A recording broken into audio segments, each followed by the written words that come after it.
40 below zero. No furnace, no insulation, no electricity. Just you, your family, and a frozen prairie that wants you dead. What do? You dig straight down into the earth. Sounds like a death sentence, right? It wasn't. It was genius. Here's how Native Americans engineered underground survival systems that kept entire families warm when the world above was trying to kill them.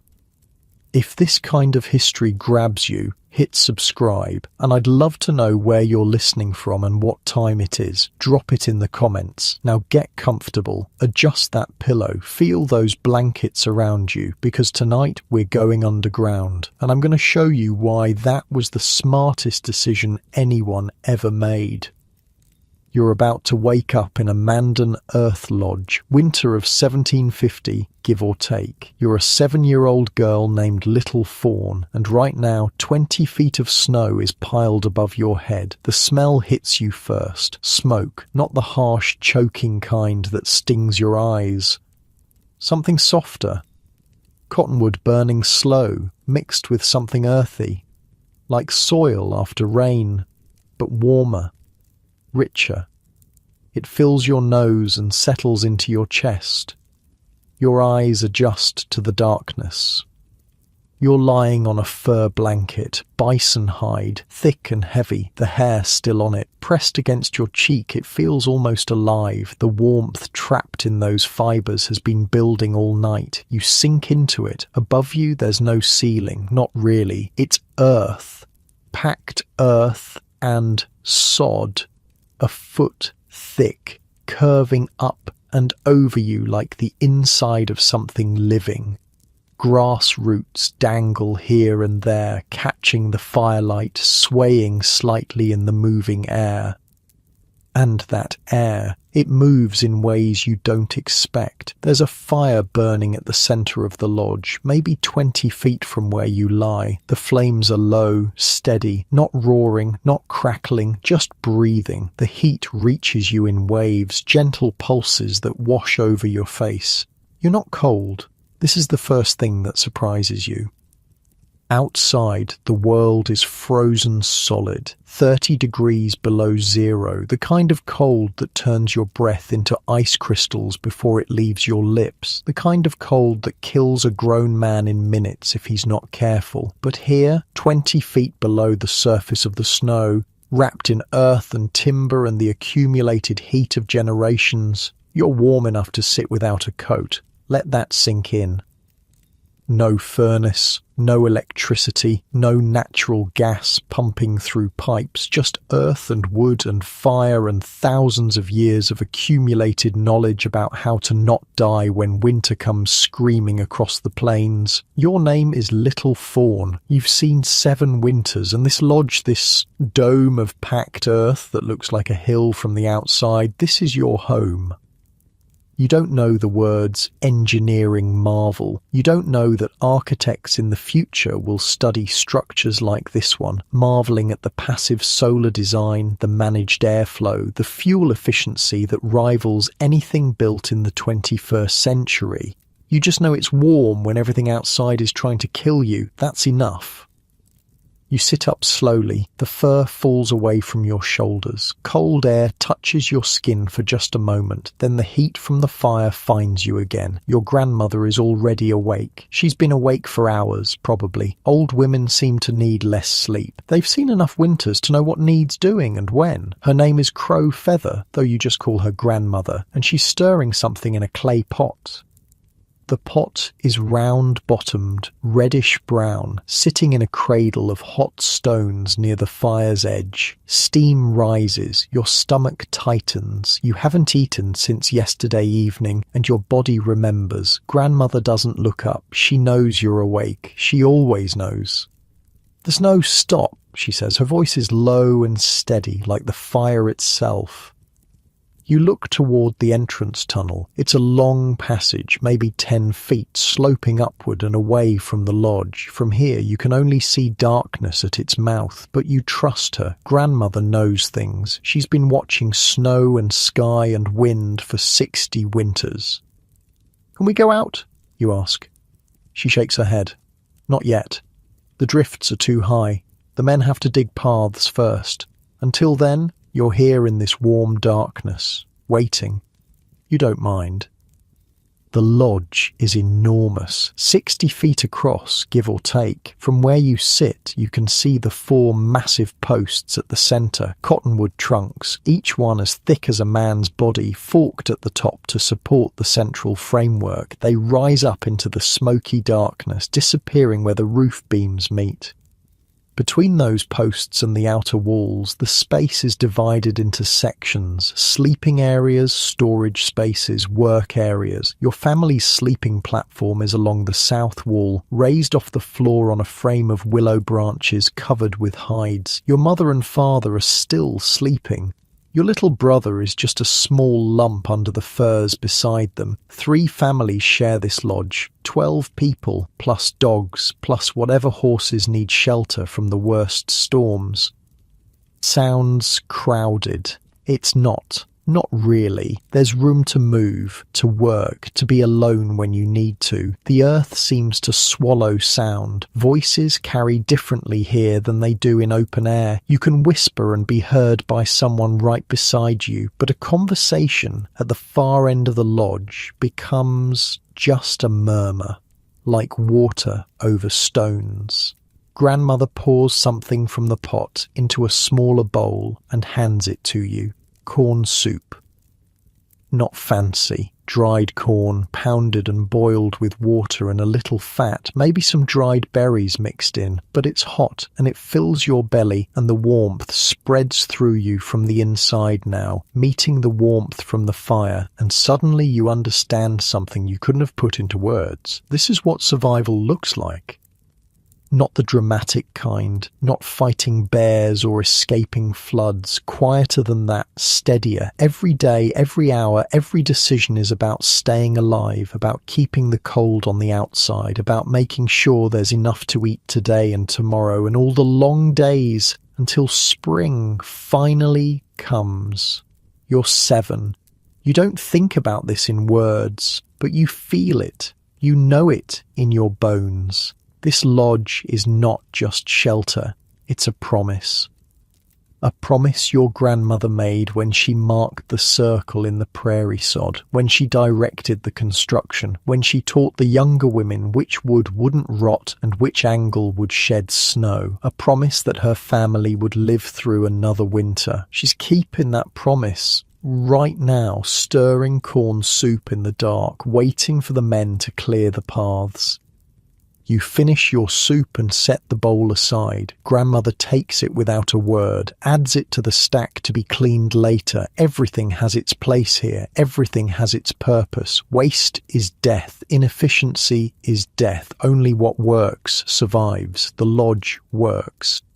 It's worked for your people for generations upon generations. Your great-great-grandmother was born in a lodge like this one, her grandmother before her, and before that, so far back no one remembers the beginning. Women have been building these structures, teaching their daughters, keeping their families alive through the long white silence of winter. Your grandmother sees you watching the smoke rise toward the hole in the roof. The hole is smaller now, she says, covered with the bullboat. You know this. When snow falls heavy, someone climbs up on the roof and sets an old bullboat over the smoke hole. It's made of bison hide stretched over a willow frame, and it keeps most of the snow out while still letting smoke escape through gaps at the edges. The smoke knows where to go, grandmother says. You look at her.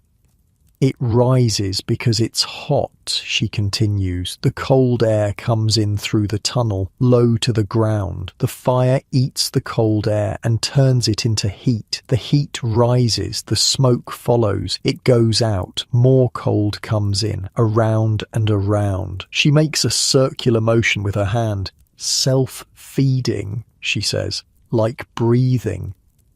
You nod. You don't fully understand all of it, but you nod anyway. Grandmother knows things. If she says the smoke knows where to go, then the smoke knows where to go. Here's what's actually happening, though your grandmother wouldn't use these words. The entrance tunnel is the key to everything.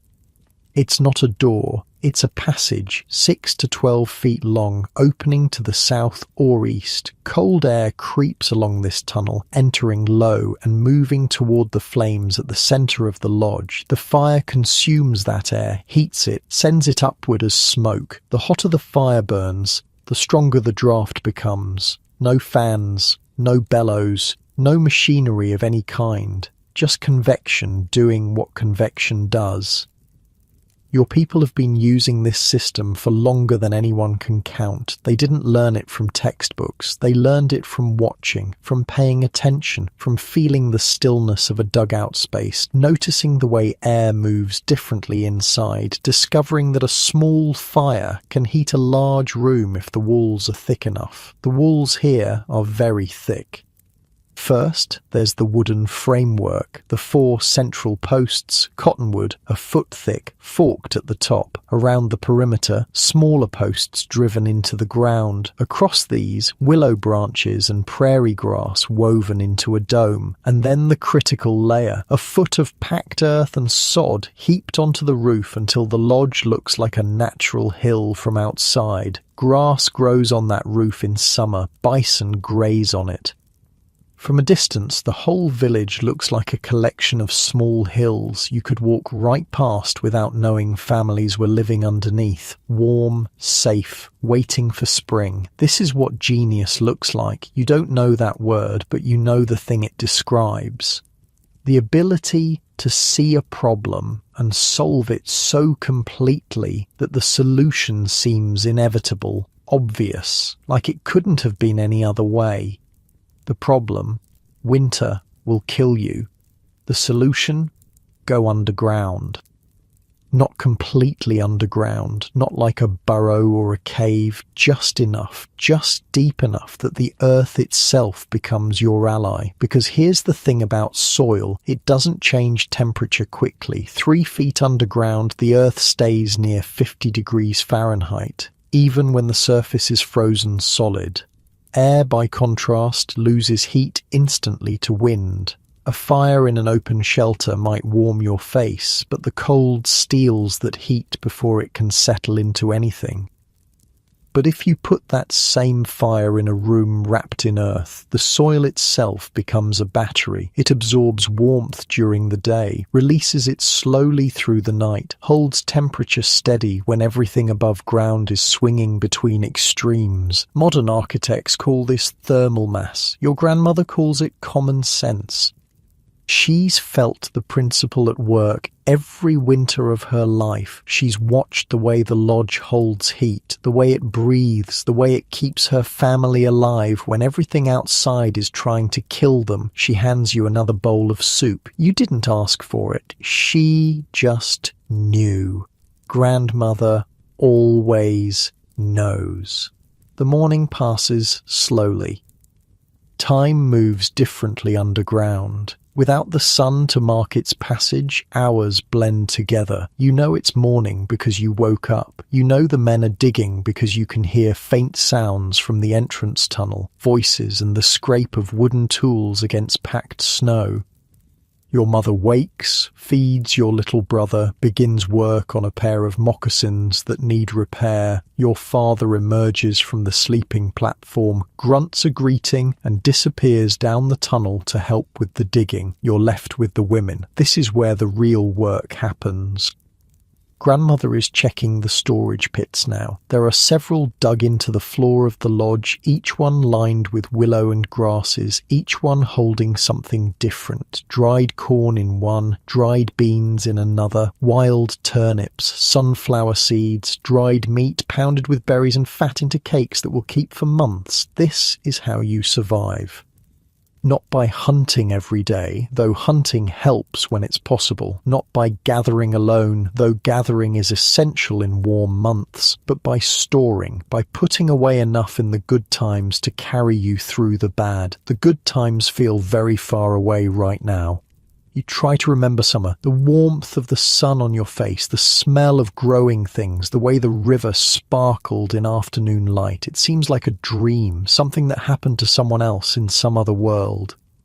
This is your world now. Smoke and darkness and the patient accumulation of warmth, the sound of your grandmother's voice, the feel of bison hide against your cheek as you drift towards sleep. Outside, the snow is piled high. The men are still digging. The cold is still trying to kill you, but you're warm. That's everything. Grandmother sits beside you now. Her hands are busy with something, always busy, sorting dried berries or mending a torn piece of clothing or just moving, keeping blood flowing, keeping herself alive. When I was your age, she says, my grandmother told me stories. You look up. Stories are rare. Stories are precious. In a world without books, without writing, stories are how knowledge passes from generation to generation. They're how you learn who you are and where you came from and what you must do to survive. What kind of stories? You ask. She smiles. Small, barely there, but you can see it in the firelight. Stories about Coyote Chief, she says. The trickster. He's always getting into trouble, always finding ways out. You know Coyote Chief. Everyone knows Coyote Chief. He's in every story, causing problems, solving them badly, making everyone laugh at his foolishness. Tell me one, you say. Grandmother shakes her head. Not yet. The stories are sacred. They can only be told in winter, when days are short and nights are long. They can only be told inside the lodge, in the warmth, in the safety. They have their own rules, their own rituals. Later, she says, when the others are awake, when we're all together, you can wait. You have nothing but time. She looks at the 4 posts rising into the darkness. The lodge is a living thing, she says. It breathes, it holds heat, it protects. You follow her gaze. The 4 posts, she continues, they hold up the sky. Just posts, massive cottonwood trunks planted at the centre, forked at the top. But when grandmother says they hold up the sky, you believe her. You can almost feel it, the weight of everything pressing down, the posts pushing back, keeping the world in balance. Our ancestors came from underground, she says. Long ago, they climbed up into the light. But we remember where we came from. We remember the darkness. We carry it with us. She touches the floor.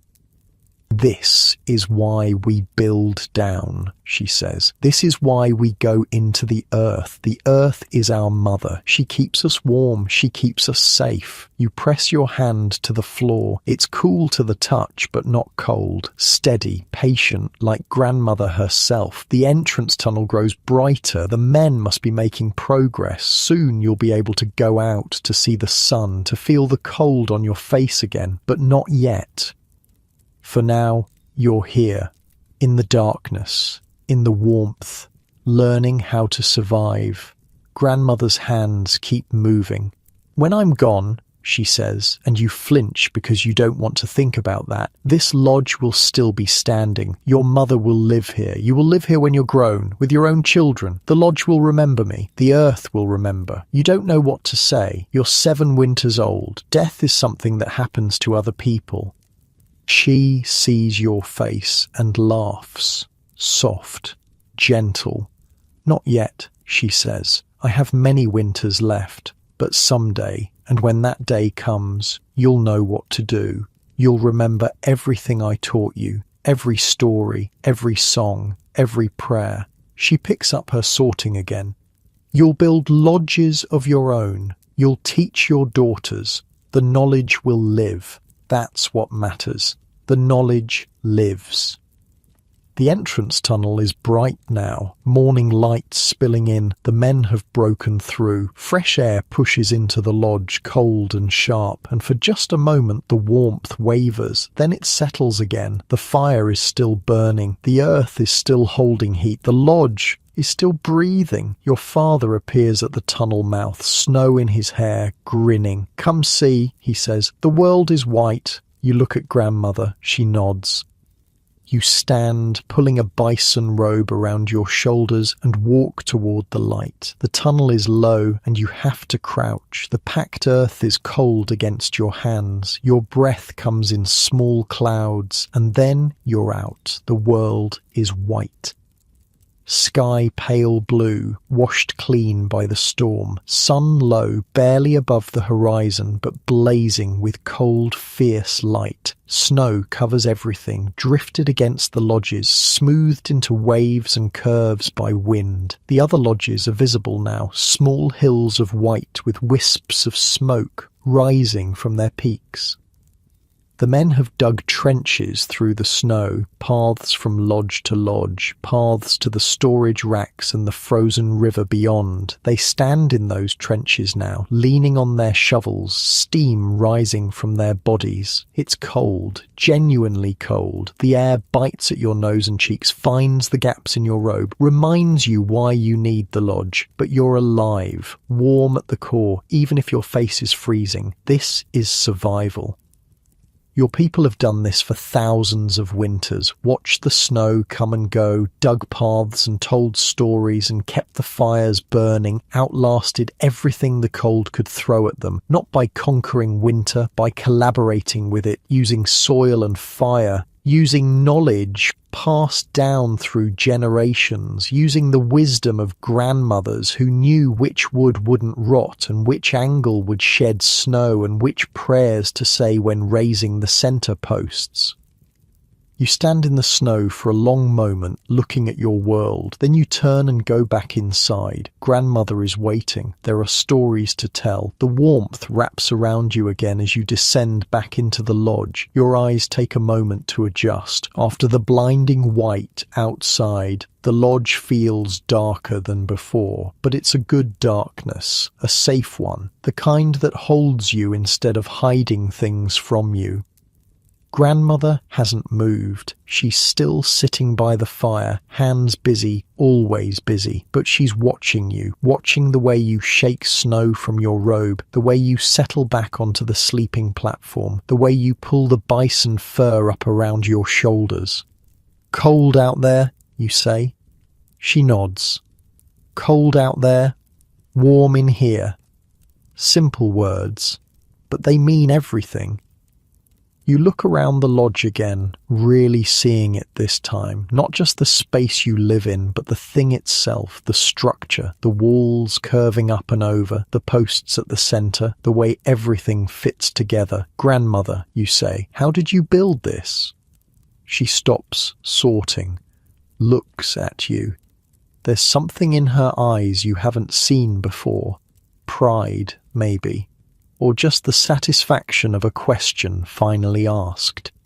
You want to know? You nod. She sets aside the berries she's been sorting and shifts closer to you. The firelight plays across her face, deepening the lines there, making her look older and younger at the same time. I didn't build this lodge, she says. My mother did when I was about your age. But I helped, and I watched. And I remembered. She touches the floor. It starts here, she says, with the earth. You press your palm to the packed dirt, cool, solid, patient.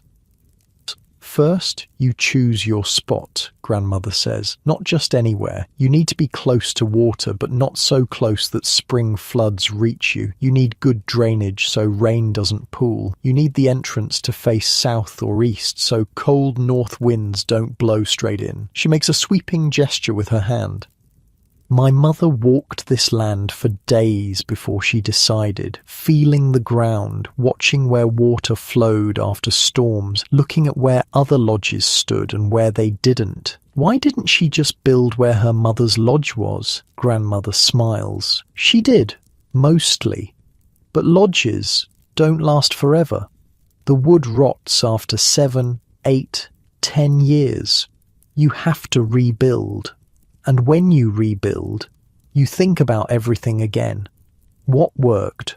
What didn't? How to make it better? She picks up a stick and draws in the dirt near the fire. A circle. Once you choose the spot, you mark the circle. My mother used a rope and a stake, one end tied to the stake at the center, the other end held tight while she walked around, scratching a line in the prairie sod, 60 feet across this lodge. Some are smaller, some bigger, depends on how many families will share it. 60 feet. You try to picture it, that's longer than 10 of you lying head to toe. Then you dig, Grandmother says. Not deep, maybe up to your knees, just enough to get below the frost line, to give the walls something to anchor against, to put you that much closer to the earth's warmth. She draws another circle inside the first one, smaller. The men help with the digging and with the posts, the big ones. She points toward the 4 central columns rising into the darkness. Cottonwood, you need trees that are straight and strong, a foot thick at least, and they have to be forked at the top like this. She makes a Y shape with her fingers. Why forked, you ask? For the beams to rest on, the beams that hold up the roof. If the post isn't forked, the beams slide off. Everything falls, so you search until you find the right trees. Sometimes that takes days. You look at the posts with new respect. Just finding them was work, cutting them down with stone axes, blow after blow after blow until the tree finally groaned and fell, then stripping the bark, hauling them here, sometimes for miles, dragging them across the prairie with ropes and muscle and sheer stubbornness. Digging holes deep enough to hold them, raising them upright, 10 men pulling on ropes while women steadied the base, getting them to stand straight, solid, ready to hold up the sky. 4 of them, each as thick as a man, each buried deep enough to stand for years. How long does all that take, you ask? The posts? 2 days just to find the right trees, another day to cut them down, 2 more to bring them back, half a day to raise them. She counts on her fingers. Almost a week, just for 4 posts, and that's if everything goes well. If an axe breaks, if someone gets hurt, if you pick a tree that turns out to be rotten inside, add more days. The men raise the big posts, Grandmother says, but after that the work belongs to women. She says this like it's obvious, like it couldn't be any other way. The smaller posts go around the edge, 30, 40 of them, however many you need, driven into the ground in a circle. These don't have to be as thick, but they have to be strong. They hold the walls. She draws short lines around the edge of her dirt circle. Then comes the weaving.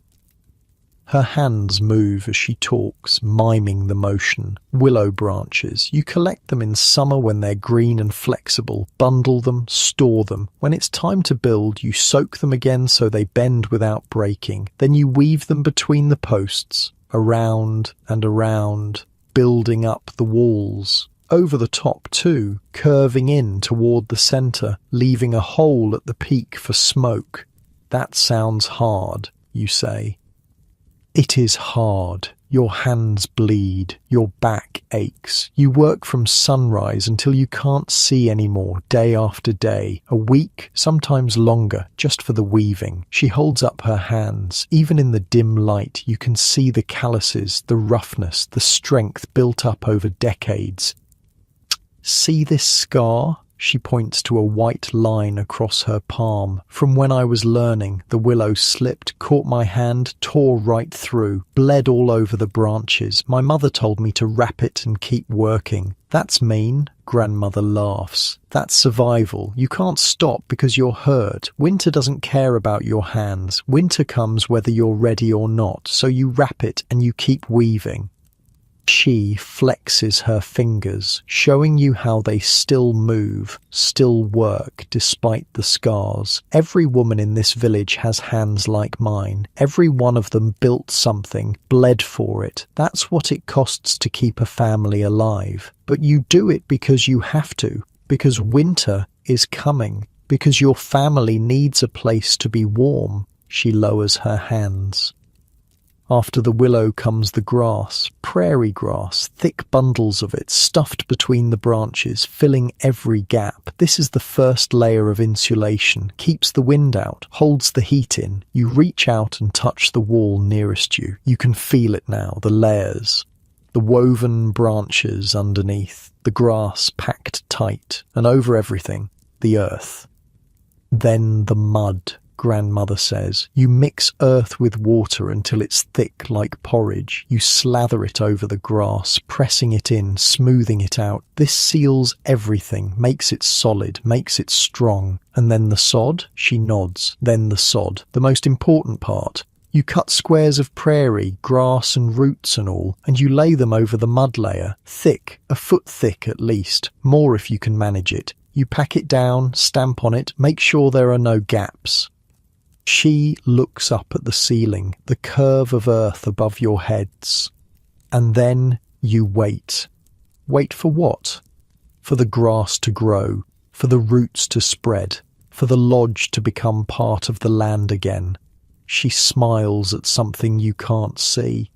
By the second summer, you can't tell where the prairie ends and the lodge begins. Grass covers everything, wildflowers bloom on the roof, birds nest in the sod, bison walk right over you grazing and they don't even know you're there. You try to imagine it. A whole village of lodges, invisible from a distance, just gentle hills in a sea of grass, smoke rising from what looks like solid ground, children's laughter coming from nowhere, the smell of cooking food drifting up from the earth itself. A village of ghosts, living in the land, part of the land. That's the point, grandmother says, as if reading your thoughts. The lodge doesn't fight the land. It becomes the land. It hides in plain sight. Enemies can ride past and never know 100 people are living right under their feet. Has that happened? More than once. My grandmother told stories of war parties riding through, looking for our village, unable to find it even when they were standing on our roofs. They'd see the smoke and ride toward it, but when they got there, nothing. Just a hill, just grass. They'd look around, confused, and ride on. She chuckles, low and quiet. Sometimes our warriors would lie flat on the roofs, perfectly still, watching the enemy search for them. One time, a war party stopped to rest right on top of my grandmother's lodge. She could hear their voices through the sod, hear them wondering where all the people had gone. What did she do? Kept quiet, kept still, waited. Eventually they left and she climbed out and watched them disappear over the horizon, never even knew they were sitting on 100 families. She shakes her head at the memory of a memory. They thought we were spirits, vanished into the earth. In a way, they were right. The fire pops, a log settles, sending sparks spiralling upward. But the lodge is more than hiding, grandmother says. It's living. Every part of it serves a purpose. Nothing is wasted. She points to the entrance tunnel. You know about the tunnel, how it brings cold air in low, feeds the fire, keeps the draft moving. But there's more. She stands slowly, her joints protesting, and walks toward the tunnel mouth. You follow. See how it slopes upward. That's not just for the air, it's for water too. In spring, when the snow melts, water tries to come in, but it can't flow uphill. The tunnel drains away from the lodge, not towards it. You hadn't noticed that, but now that she's pointed it out, you can see it, the slight incline, barely visible, just enough to keep water out. And the length, she continues, 6 feet, 8 feet, sometimes 12. Why so long? You think about it. To keep the cold from getting in? Partly, but also this. She crouches at the tunnel entrance and sweeps her hand across the floor. Cold air is heavy. It settles. A long tunnel gives it room to settle before it reaches the main space. By the time air gets to the fire, it's already warmed a little, just from being inside. She stands again, brushing dirt from her knees. Everything connects. The tunnel feeds the fire heats the air, the hot air rises, the smoke goes out through the hole, the earth holds the warmth keeps you alive. Remove any piece and the whole thing fails. She walks back to her spot by the fire and sits down again. You settle beside her. Who figured all this out? You ask. She shrugs. Everyone. No one. It happened slowly, over many generations. Someone noticed that a dugout space stayed warmer than open ground. Someone else figured out that a fire in that space heated better than a fire outside. Someone figured out the tunnel. Someone figured out the sod. She picks up her sorting again, hands busy once more. Each generation learned from the one before, added a little, improved a little, passed it on to the next. 1,000 small discoveries made by 1,000 different people over more years than anyone can count. And you're passing it to me. She looks at you, really looks at you. Yes, and someday you'll pass it to your daughters, and they'll pass it to theirs. The knowledge doesn't belong to any one person. It belongs to everyone. It belongs to the future.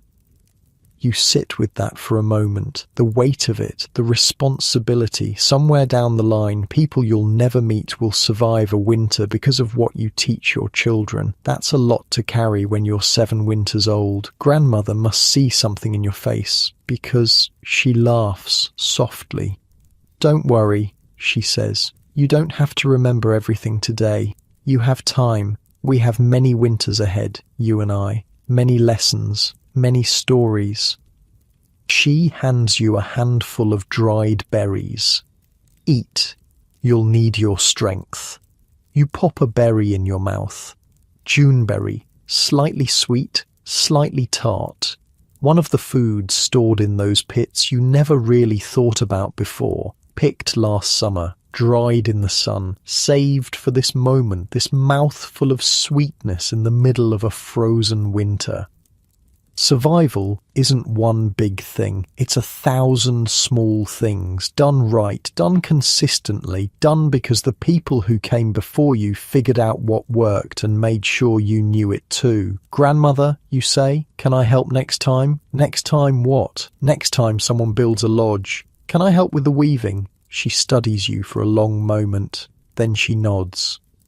When your cousin Riverstone builds her lodge next summer, you can help. Your fingers are small, good for tucking grass into tight spaces. You'll learn. You smile. It feels like a gift, like being let into a secret. But first, Grandmother says, you learn the prayers. Prayers?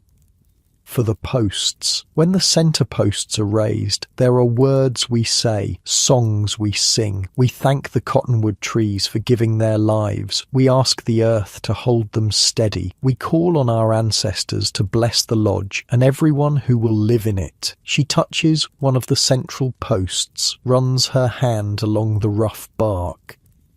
This is not just building, it's ceremony. The lodge is sacred. It represents the world itself. The floor is the earth, the roof is the sky, the 4 posts are the 4 directions, the 4 corners of creation. When you live here, you live inside a prayer. You look around with new eyes, the dirt floor, the curved roof, the posts at the center, not just a shelter anymore, a universe in miniature, a prayer made solid.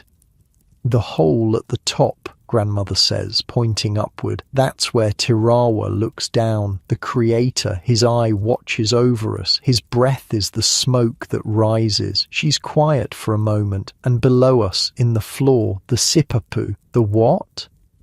A small hole. In some lodges, not all, there's a tiny hole dug into the floor. You can barely see it, but it's important. It's the place our ancestors came from. Long ago, before there was a world above, people lived below the earth, in darkness. One day, a young man found a way up, climbed through a hole into the light. Others followed, but not everyone. Some are still down there, waiting. She touches the floor again.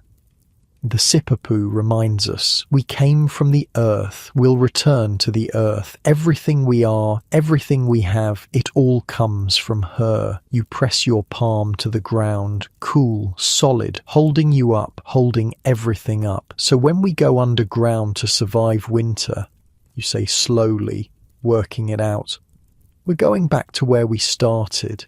Grandmother's eyes crinkle at the corners.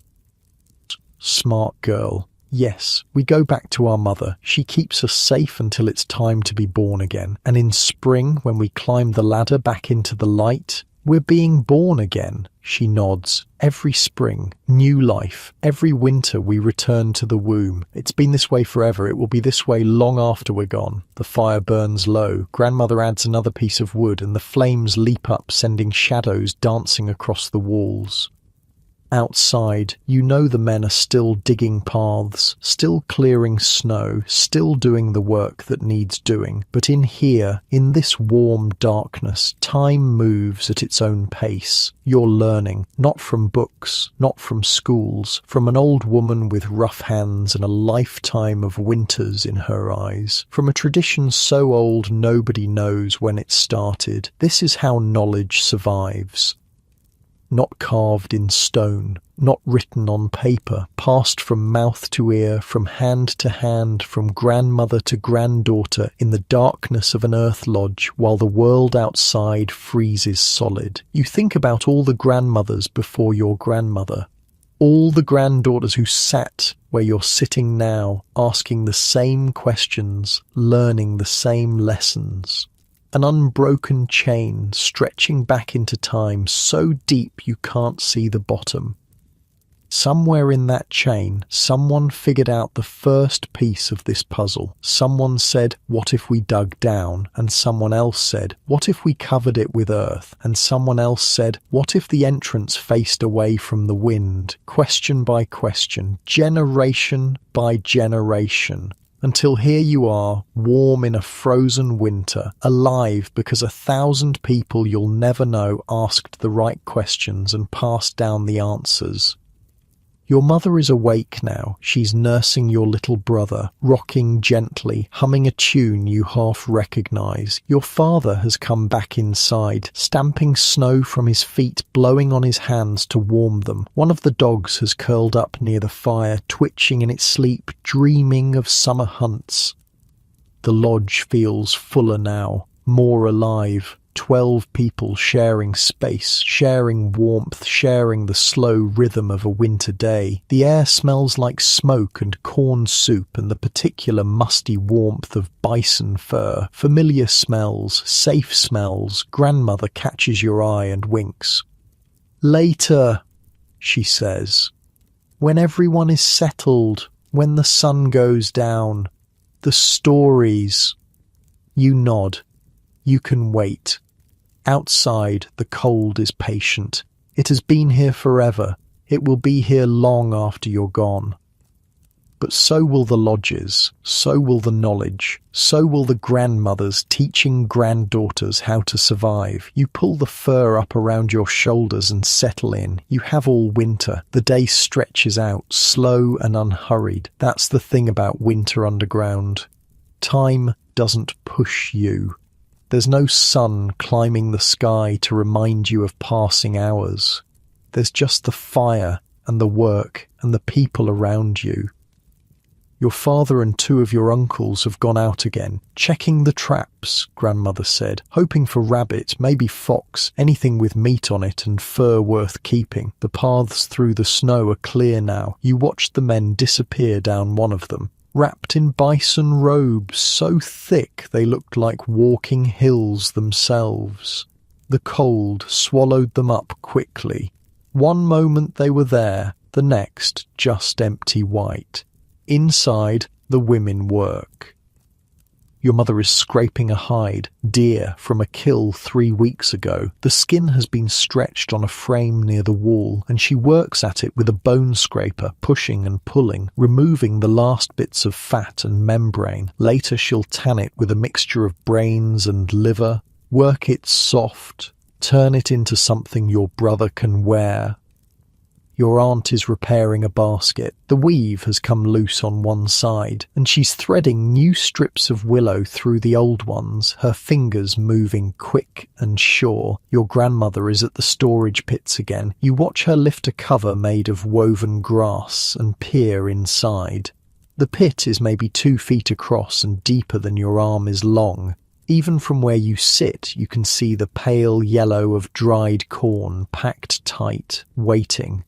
"Come here," she says. You get up and walk over. The floor is cold against your bare feet, but not painfully so. Just cool, a reminder that the warmth here is borrowed, held, not given freely. Grandmother gestures for you to look. The pit is lined with willow shoots and dried grass. At the bottom, layers of corn. Not the fresh corn you remember from summer, bright and heavy with juice. This corn is hard, dried, shrunken, each kernel like a tiny stone. "We shelled this last fall," grandmother says, "dried it on the racks, stored it before the first snow." She reaches in and pulls out a handful, lets the kernels run through her fingers back into the pit. "How much is left?" she considers. "Enough, if we're careful, if the winter doesn't drag too long." "What if it does?" She looks at you. Her face is calm, but something flickers in her eyes. A calculation, a weighing of possibilities.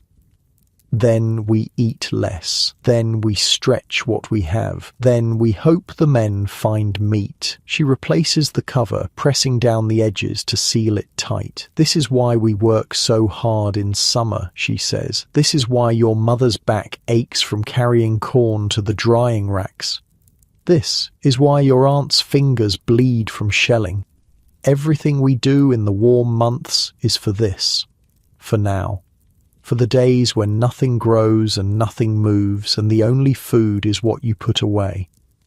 She moves to the next pit. This one smells different when she lifts the cover. Sweeter, you lean in and see dried squash, sliced thin and curled like wood shavings. "Squash keeps," grandmother says. "Not as long as corn, but long enough. We eat this first, before it goes soft." Another pit holds beans. Another holds wild turnips, wrinkled and tough. Another holds sunflower seeds, thousands of them, grey-black and oily. And one, the biggest, holds meat.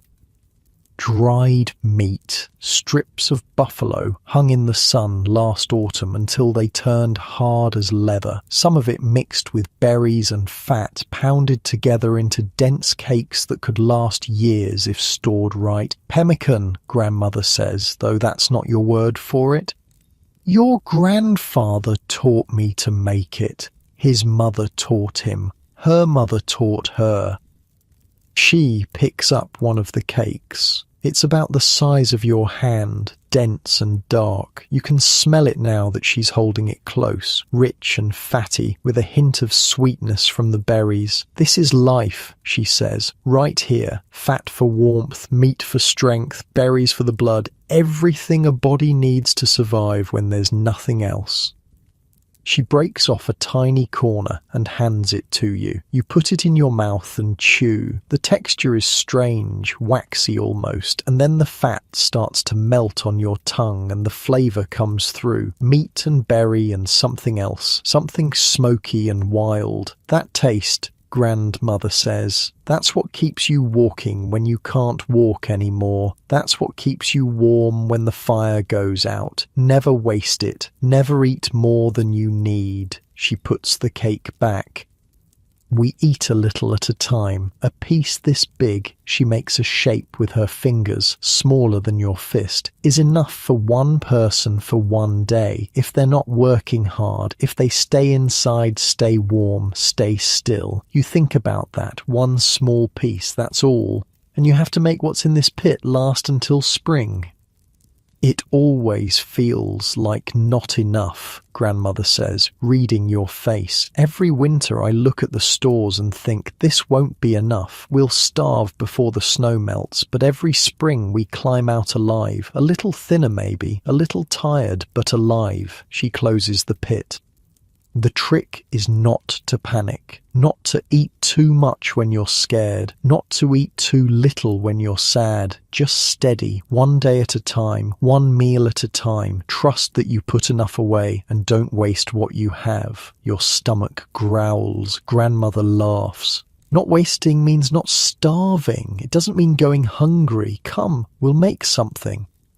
She leads you to the fire pit at the centre of the lodge. The flames are low right now, just enough to take the edge off the cold. Your mother is still working on her hide, your aunt on her basket. Your grandmother picks up the clay pot and examines what's left inside from this morning. More corn, she decides, and some of the dried meat. A feast. It doesn't sound like a feast to you, but you're learning that words mean different things in winter. She reaches into a smaller pot, one that sits near the fire where the heat keeps it warm, and pulls out a handful of dried corn. Into the cooking pot it goes, along with water from a skin bag and a few strips of the dried meat torn into pieces. Where does the water come from, you ask? Grandmother points to a corner of the lodge. There's a pile of snow there, packed into a container made of rawhide. It's slowly melting, the water trickling down into another container below. We bring snow in and let it melt, or we chip ice from the river if the snow is dirty. Water is easy in winter. It's everywhere, just frozen. She stirs the pot, then settles it back among the hot stones near the fire's edge. Now we wait. You sit beside her.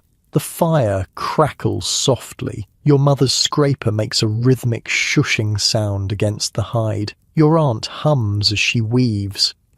One of the dogs shifts in its sleep near the entrance tunnel. It's an old dog, grey around the muzzle, and it sleeps more than it used to, but it still serves a purpose. When strangers approach, it barks. When predators come near, it growls. Even sleeping, it's working.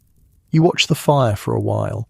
The flames dance, yellow and orange, casting moving shadows on the curved walls. How do you keep it going, you ask? The fire. All winter. Grandmother glances at the flames. You never let it die. Someone is always watching. Even at night, someone wakes up to add wood. If the fire goes out, you have to start again with friction sticks, and that takes time. Time when everyone is cold. She points to a pile near the wall, dried wood, some of it cottonwood, some willow. We collect all summer, every branch, every fallen tree, stack it, dry it, save it, and still by spring we're always running low. What do you do then? She smiles just a little.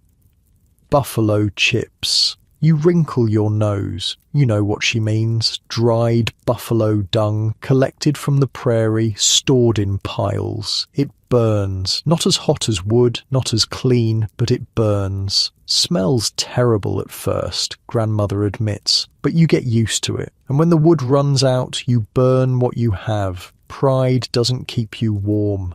Grandmother, you say. What do you do? All day? She looks at you like you've asked a funny question. This, what we're doing now, cooking, mending, checking the stores, keeping the fire alive, looking after the little ones, planning what needs doing tomorrow. But that's not. You trail off. You're not sure what you were going to say. That's not enough. That's not interesting. That's not what you imagined grown-up life would be. Grandmother seems to understand anyway. You think winter is waiting, she says, just sitting here waiting for spring, but it's not. Every day has work, small work maybe, quiet work, but work that matters. She picks up a piece of clothing from a pile near her sleeping place, a moccasin worn thin at the toe. This needs patching. If I don't patch it, your uncle's foot gets cold. If his foot gets cold, he can't hunt. If he can't hunt, we don't eat, so I patch it. She pulls a bone needle from a pouch at her waist along with a thin strip of sinew. Everything connects. Every small task keeps something else from falling apart. The fire needs feeding. The food needs cooking. The clothes need mending. The children need watching. The sick need tending. The dogs need feeding. She starts stitching, quick and neat. The men go out. They hunt. They trap. They check the boundaries, they keep watch for enemies, but they can only do that because we're here, keeping everything else running. This lodge is a world, and someone has to take care of it. You watch her work. The needle moves in and out, closing the hole in the moccasin with tiny stitches. I want to help, you say. She pauses, looks at you. You are helping. You're learning. That's the most important work of all. She hands you a different moccasin, this one less worn but still in need of attention. See this seam? It's coming loose. Take the needle when I'm done and try to fix it. I'll show you the stitch. You nod, suddenly nervous. You've never done this before. What if you ruin it? You won't ruin it, Grandmother says, reading your thoughts again. And if you do, we'll fix it. That's how you learn. By trying, by failing, by trying again.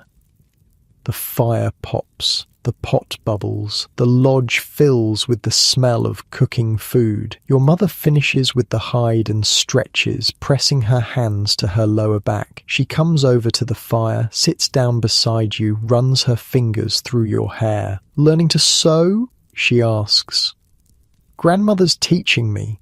Your mother smiles. She taught me too, right here, in this spot. I must have made 100 mistakes before I got it right. 112, Grandmother says. I counted. They laugh. You laugh too, though you're not sure if it's a joke. The soup's ready, Grandmother says. She ladles it out into bowls, corn and meat swimming in thin broth. It doesn't look like much. It doesn't smell like the rich summer stews you remember, but it's hot, and it's food. And when you taste it, the warmth spreads through you like a blessing. You eat slowly. Everyone eats slowly. No one wastes a drop. In summer, your mother says, we eat until we're full. We eat until we can't eat anymore. We get fat like bears before the cold comes. Then we use that fat all winter, burning it off a little at a time. She pats her belly, which is thinner than you remember it being last fall. By spring, we're skinny again. Then summer comes and we start over. It sounds exhausting. It sounds hard. It sounds like a life lived on the edge, always saving for winter, always surviving until spring. But your mother doesn't seem unhappy about it. Neither does Grandmother. Neither does anyone here. This is just how it is, how it's always been. You finish your soup and hand the bowl back. The afternoon deepens. The light from the entrance tunnel fades as clouds roll in outside. You can hear the wind picking up, a low moan that seems to come from everywhere at once. More snow coming, Grandmother says. No one seems worried. More snow is just more snow. The lodge will hold, the fire will burn, the food will last. You pick up the moccasin Grandmother gave you and study the seam. The stitches have come loose near the heel, leaving a gap where cold could get in. You thread the needle the way she showed you, sinew slick between your fingers. The first stitch is crooked. You pull it out and try again. The second is better. Not good, but better. By the fifth, you've found a rhythm. In, through, pull tight. In, through, pull tight. Grandmother watches without commenting. Your mother has gone back to her hide work. Your aunt is now helping your little brother practice standing, holding his hands while he wobbles on unsteady legs. The fire burns low and steady. The wind howls outside. Snow begins to fall again. You can hear it somehow, a soft hissing sound against the sod roof. and you stitch. In, through, pull tight. One small task, one small contribution, one stitch in the larger work of staying alive. The men come back just before dark. You hear them before you see them. Voices in the entrance tunnel, the scuffle of feet, the thump of something heavy being set down. They push through into the main space, bringing cold air and the smell of snow with them. Your father first, then your uncles, stamping their feet, shaking ice from their robes. Their faces are red from the wind. Ice clings to their eyebrows, their beards. They've caught 2 rabbits, small ones, lean from winter, but meat is meat. Your aunt takes them immediately, already planning how to stretch them into meals. Rabbit stew. Rabbit dried for later, the skins scraped clean and saved. Traps are holding, your father says. He comes to the fire, holds his hands out to warm them. His fingers are stiff, slow to close. Might get more tomorrow if the weather holds. Wind's picking up, grandmother says. Might be a storm, might be. He shrugs. We'll see. Your mother brings him a bowl of the corn soup, still warm from the pot. He drinks it in long gulps, not bothering with a spoon. When he's done, the colour starts coming back to his cheeks. How far did you go? You ask. To the river, past the old camp, maybe 5 miles. 5 miles, in snow up to his waist, in cold that could kill him if he stopped moving, and then 5 miles back, with rabbit carcasses frozen solid in his pack. He says it like it's nothing, like it's just what you do. He doesn't seem worried about the coming storm either. None of them do. A storm is coming, maybe. The traps might fail. The food might run short. These are just facts, not fears. Things to be dealt with when they happen. You finish the seam on the moccasin and hold it up. Grandmother inspects it, tugs at the stitches, runs her finger along the line. Good, she says, just that, good. But the way she says it, you know it means more. Your father sees what you're holding. Making moccasins now? Just fixing, you say. Grandmother's teaching me. He nods. Good skill to have. Feet get cold out there. Good moccasins can mean the difference between coming home and not. He says it simply, without drama, but you understand. Out there, in the frozen world above, everything matters. Every stitch, every piece of dried meat, every decision, life and death balance on details. In here, in the warmth, you learn those details one at a time. The evening comes soft and slow. More soup. The rabbit will be saved for tomorrow, stretched into something that feeds more people. For now, corn and dried squash, boiled together until soft. The dogs are fed scraps. They curl up near the fire, warm and content. The children are put to bed. Your little brother fusses until your mother sings to him, then drops off like a stone. And then finally, the adults settle. The work is done. The day is over. The lodge is quiet, except for the wind outside and the soft crackling of the fire. Your father and uncles sit together, passing a pipe between them, the smoke rising to join the wood smoke above. Your mother leans against your father's shoulder, eyes half closed. Your aunt finishes feeding the dogs and settles near them, letting their warmth add to her own. You're tired.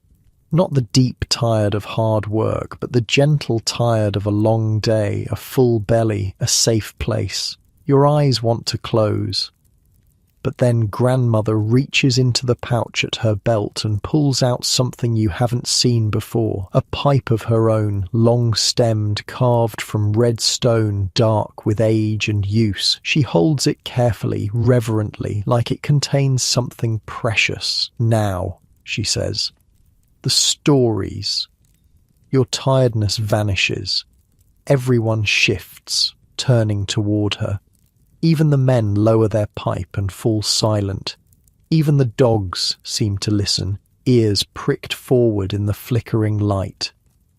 This is what winter nights are for. This is why the days are short and the nights are long. Not punishment, but gift. Time for teaching. Time for remembering. Time for the old words that carry knowledge across the generations. Grandmother fills her pipe with something from a small pouch. Dried leaves. Crushed fine. She lights it with a stick from the fire, draws in a long breath and lets the smoke drift upward. Then she begins to speak. Her voice changes when she tells stories, drops lower, finds a rhythm, becomes something older than herself. The fire burns low, everyone gathers close, and the first story rises like smoke into the darkness above. Long ago, Grandmother says, before there was a world above, there was only darkness. Her voice has changed, dropped lower, found a rhythm that pulls you in like water pulling at your ankles. The fire seems to dim as she speaks, as if even the flames are listening. The people lived below, under the earth, under the lakes and rivers and stone. They lived in darkness and they did not know there was anything else. They thought the darkness was all there was, all there had ever been, all there would ever be. She rocks slightly as she speaks. Forward and back, forward and back. They had fire down there, small fires fed by things that grew in the dark. They had food, strange food, things we can't imagine now. They had each other, they had life, but they had no light, no sun, no moon, no stars, just the endless, endless dark. The fire pops. Nobody moves. Your little cousin has stopped squirming and sits perfectly still.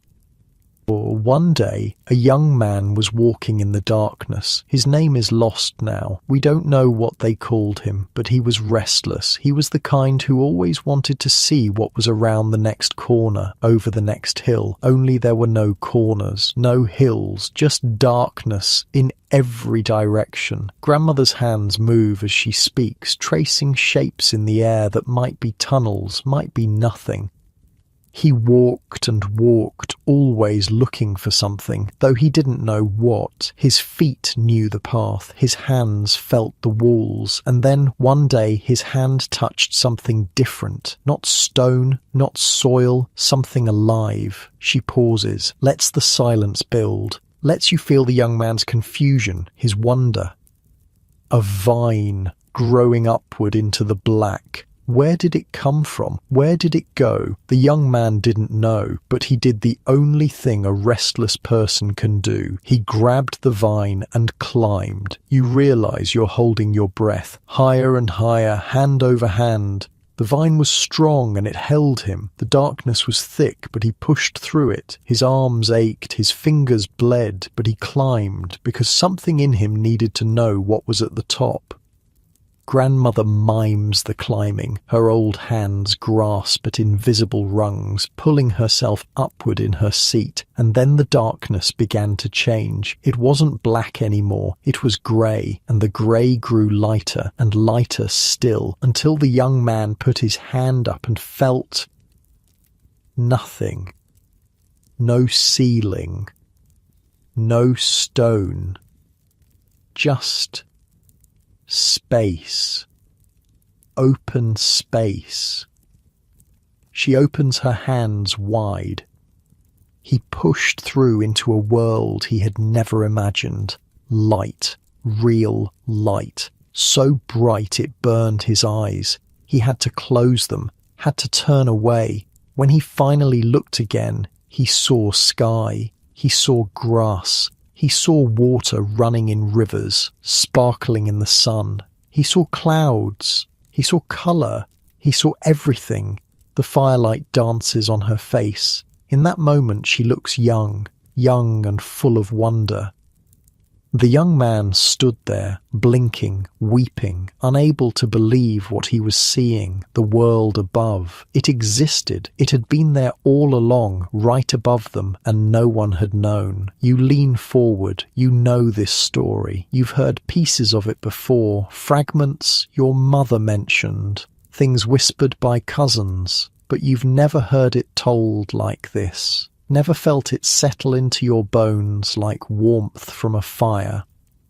The young man went back down, Grandmother continues, back into the darkness. He could have stayed. He could have kept the light for himself, but he didn't. He remembered his family, his friends, everyone he had left behind. She looks around the lodge, her gaze touching each face. He climbed back down that vine, into the dark, and he told everyone what he had found. A world above, light and warmth and growing things, food that grew in the open, water that fell from the sky, a place where you could see forever. Her voice drops to almost a whisper, and the people began to climb. She holds up her hands, counting on her fingers. One by one, family by family, the young ones first, then the old ones, up the vine into the light. Some were scared, some didn't want to leave, but most climbed, because how do you stay in darkness once you know there's light? She lets her hands fall.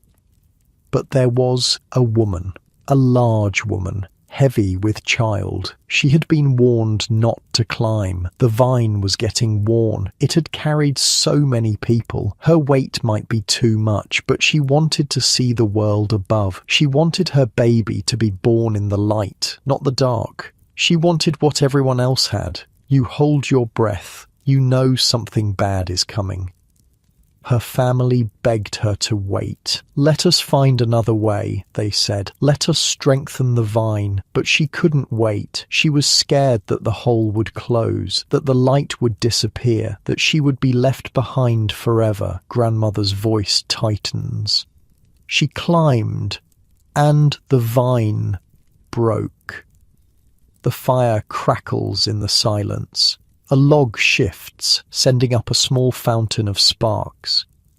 Half the people were above, half were still below, and now the path between them was gone. The woman fell back into the darkness. The vine was destroyed, the hole above closed over, and the people below had to stay there forever. Nobody speaks, even the dogs are quiet.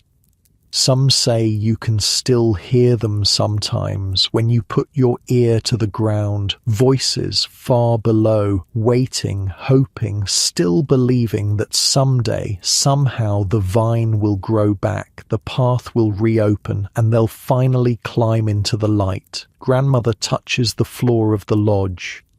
That is why we go into the earth in winter. We remember where we came from. We remember those who are still below. And when we climb out in spring, up our ladders, through our smoke holes, into the sunlight, she looks at you. We honour the ones who made it through, and we mourn the ones who didn't. Nobody speaks for a long moment. You think about that. The people below, still there in the darkness, waiting. When you lie in this lodge, wrapped in earth, are you closer to them? Can they feel you there, just above them, separated by stone and soil and thousands of years? It's a strange thought, but strangely comforting. Now, Grandmother says, and her voice lightens like clouds parting. A different story. You've been good today. You deserve Coyote.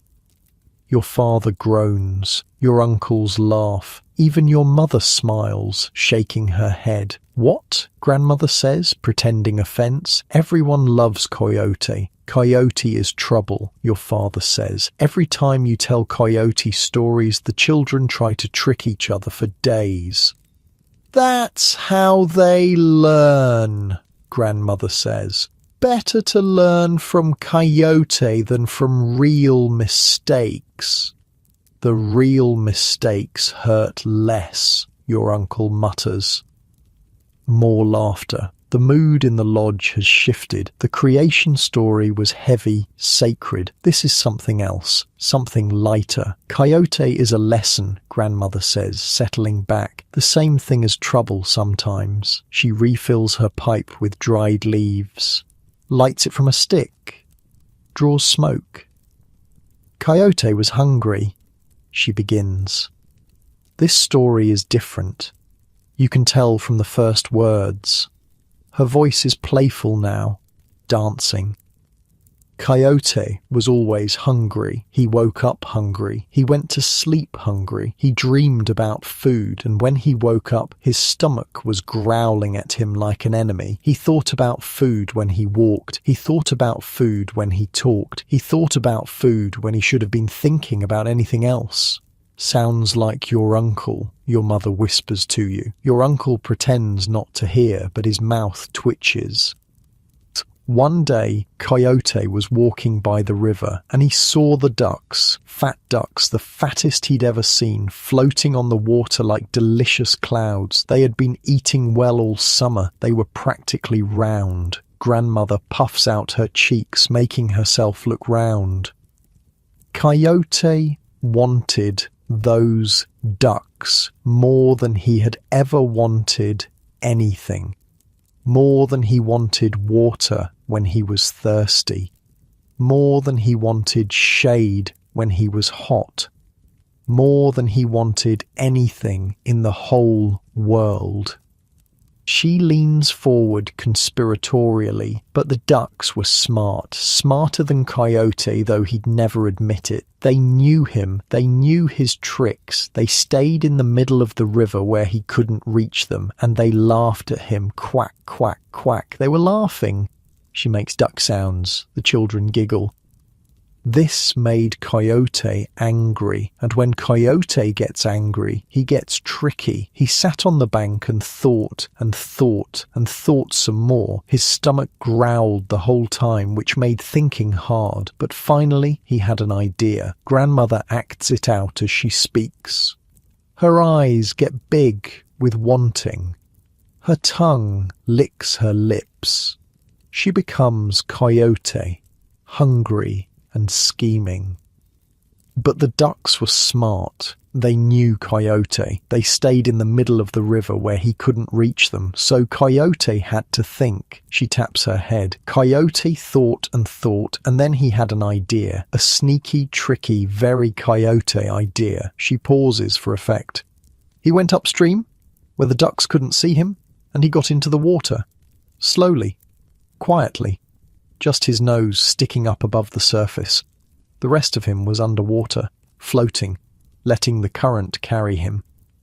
Like a log, your father says. He's heard this one before, but he's smiling. Exactly like a log, just a log floating down the river, nothing to worry about, nothing to be scared of. The ducks saw the log coming, but why would they be afraid of a log? They went back to their eating, and their quacking, and their floating. You can picture it, Coyote's pointed nose poking above the surface, his eyes just below the waterline, watching, the ducks completely unaware.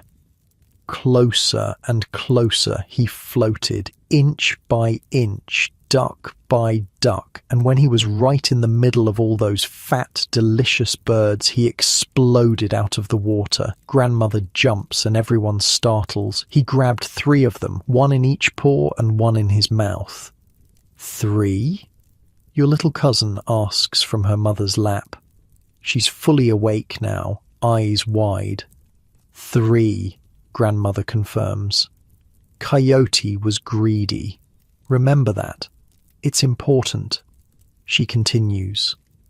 Now Coyote had 3 ducks. He was so happy. He ran to the shore, water dripping everywhere, and built a fire right there on the bank. He was going to cook those ducks and eat until his belly burst. That's a lot of duck, your uncle says. Coyote thought he could handle it. That's part of the problem. Grandmother's face shifts, a knowing look. But while the ducks were cooking, while the fat was dripping into the fire and making it sizzle, Coyote got bored. He started looking around, and on the other side of the river he saw something that made him forget all about food. What? Your cousin demands. Beautiful women, 3 of them, walking along the far bank, laughing and talking, not paying any attention to him. More laughter from the adults. Your mother rolls her eyes so hard you're afraid they'll get stuck. Coyote wanted to go talk to those women. He wanted to show off. He wanted to tell them about his amazing trick with the ducks, but he didn't want to leave his dinner unguarded. What if someone stole it while he was gone? She shrugs. So Coyote made a plan. A stupid plan, but Coyote thought it was brilliant. What did he do? Your cousin breathes. He told his rear end to watch the ducks. You giggle. You can't help it. The adults are laughing too. He said, rear end, you stay here. You watch these ducks. If anyone comes to steal them, you warn me. Make noise. Get my attention. I'm counting on you. Grandmother makes a serious, important face. And his rear end said, okay, Coyote, I will watch. I will guard. I won't let you down. She pretends to be the rear end now, nodding solemnly, full of duty. So Coyote went to talk to the women. He swam across the river. He walked up to them and started bragging about how clever he was, how he had tricked the ducks, how he was the best hunter in all the land. The women pretended to be impressed because that's what you do when a fool is bragging. Your mother snorts. Meanwhile, back at the fire, something was happening. Grandmother's voice drops low. A wolf came by. A big wolf, hungry like everyone is hungry in winter. The wolf saw the ducks cooking on the fire. 3 fat ducks, sizzling, smelling delicious. The wolf looked around, no one watching, at least no one with teeth. The rear end, your cousin says, the rear end tried. It really tried. When the wolf started creeping closer, the rear end made noises, loud noises. Grandmother makes a sound, a very specific sound. Everyone bursts out laughing. But Coyote was too far away. He was on the other side of the river, talking, not listening to anything except his own voice. He didn't hear the warning. She shakes her head sadly. And by the time he came back, swimming across the river, running up the bank, his mouth already watering for duck dinner, she spreads her hands. The wolf had eaten all 3 ducks, every last bite, nothing left but bones and grease. No, your cousin wails. Yes, 3 fat ducks, gone. What did Coyote do? What do you think Coyote did? He was furious. He yelled, he screamed, he jumped up and down, and then he turned to his rear end and said, Grandmother puts on an angry voice. You were supposed to watch. You were supposed to warn me. This is your fault. She switches to a quieter, hurt voice. And his rear end said, I tried to warn you. I made all the noise I could. You're the one who didn't listen. You're the one who went chasing after women when you had perfectly good ducks right here. Grandmother shrugs. But Coyote didn't want to hear that. Coyote didn't want to admit he was wrong. So he punished his rear end instead. How? Your cousin asks, though she probably knows. He sat on the fire. Gasps from the children, howls of laughter from the adults. Right on the coals. And that is why coyotes have bald spots on their bottoms to this very day, because of one greedy, vain, foolish coyote who couldn't admit his own mistakes. She sits back, satisfied, and takes a long draw from her pipe. But what's the lesson, you ask? Grandmother looks at you with approval. Most children just laugh at the story. You want to understand it. What do you think the lesson is? You consider Coyote was greedy. Coyote got distracted. Coyote blamed someone else for his own mistake. Don't be greedy. That's one lesson. Don't get distracted when you have something important to watch. Another good one. Don't blame others when it's your own fault. Grandmother nods. All of those, and one more. Can you think of it? You try. You run through the story again in your mind. Coyote floating in the river, Coyote catching ducks, Coyote leaving to chase something else when he already had what he needed. He already had food, you say slowly. He caught the ducks. He had enough, but he wanted more. He wanted the women too, and because he wanted more than he needed, he lost everything. Grandmother's smile spreads across her face like sunrise. Smart girl. She reaches over and taps your knee. In winter, that's the most important lesson. You have what you have. You saved what you saved. Don't go chasing something else and leave your food unguarded. Don't let wanting more make you lose what's already yours. You think about the storage pits, the careful rationing, the discipline of eating just enough and no more. Coyote stories are funny, but they're not just funny. They're warnings wrapped in laughter, ways of teaching without lecturing. You remember them because they make you smile, and in the remembering, the lessons stick. Another one, your cousin begs. Please. Grandmother shakes her head. Tomorrow, stories are like food, a little at a time. Too much at once makes you sick. Your cousin pouts, but doesn't argue. The fire has burned even lower now. The lodge is darker, the shadows deeper. Outside, the wind has died down. The storm that was coming must have passed to the north. Your father stands, stretches, adds another log to the fire. The flames leap up briefly, then settle into their slow burn. Time for sleep, your mother says. She collects your brother, who fell asleep in her lap during the coyote story. Your aunt guides your cousin back to their sleeping area. Your uncles are already settling in, pulling furs over themselves, turning their backs to the light. You don't want to sleep. You want more stories. You want to sit here by the fire with grandmother forever, listening to the old words, learning the old lessons. But your body is tired. Your eyes are heavy. The warmth of the lodge presses down on you like a blanket. Grandmother sees you fighting it. Sleep is part of survival too, she says. You rest now. Tomorrow there's more to learn, more to do. The stories will wait. You stand, legs stiff from sitting, and make your way to your sleeping platform. The bison fur welcomes you back, soft and warm and smelling of smoke and earth. Your mother tucks the edges around you, smooths your hair back from your face. Good dreams, she whispers. You close your eyes. The fire crackles. Grandmother hums something low and tuneless. Someone coughs. A dog sighs in its sleep. The sounds of your family, the sounds of safety. You think about the story, the people below, still waiting in darkness, the vine that broke, the woman who wanted light so badly she destroyed the path for everyone behind her. And Coyote, sitting on the fire because he couldn't accept his own fault. The stories swim together in your mind, mixing, merging. You dream of climbing, a vine that stretches up into nothing, your hands grasping, pulling, darkness below, light above, the fear of falling, the hope of reaching, and then you're through, breaking into the light, a world so bright it hurts.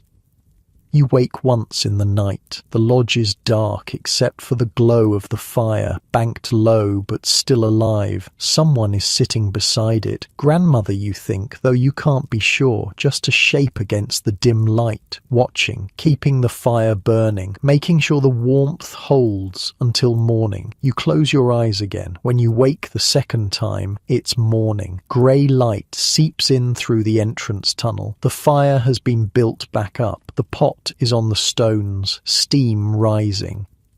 Another day. You stretch under the furs, not quite ready to leave their warmth. Your body aches a little from yesterday's sitting. Your fingers are sore from the stitching, but you're alive. You're warm. You're here. The lodge breathes around you, earth and timber and fire and family. Grandmother is already up, already working. She glances your way and nods. More to learn today, she says. You smile. You wouldn't have it any other way. Days pass. You lose count of them after a while. In the lodge, time moves like honey, slow, thick. One day bleeds into the next. The storm came and went. 3 days of wind so fierce you could hear it screaming even through the sod. Snow piled so high the men couldn't dig out for 2 days after it stopped. But the lodge held. The fire burned. The food lasted. Now the weather has calmed. Cold, still. bitter cold that makes your lungs ache when you breathe. But the wind is gone and the sky is clear, and your father has gone out to check the traps again. You're sitting with grandmother near the fire. Your fingers are getting better at the stitching. You've repaired 3 moccasins now, and the last one was almost good. Almost. Grandmother, you say, are we the only ones who live like this? She looks up from her work. Like what? Underground in the earth. Are other people above ground all winter, freezing? She smiles. It's the smile she gets when you ask a question she's been waiting for. We are not the only ones, not even close. She sets down her sewing and turns to face you fully. Far to the west, beyond the mountains, there are other peoples. They live near rivers that freeze solid in winter, rivers that run through deep valleys where the cold settles like water in a bowl. Those people faced the same problem we did, winter that kills, cold that doesn't forgive. What did they do? The same thing we did.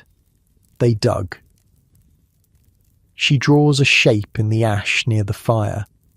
A circle, but deeper than the one she drew when explaining your lodge.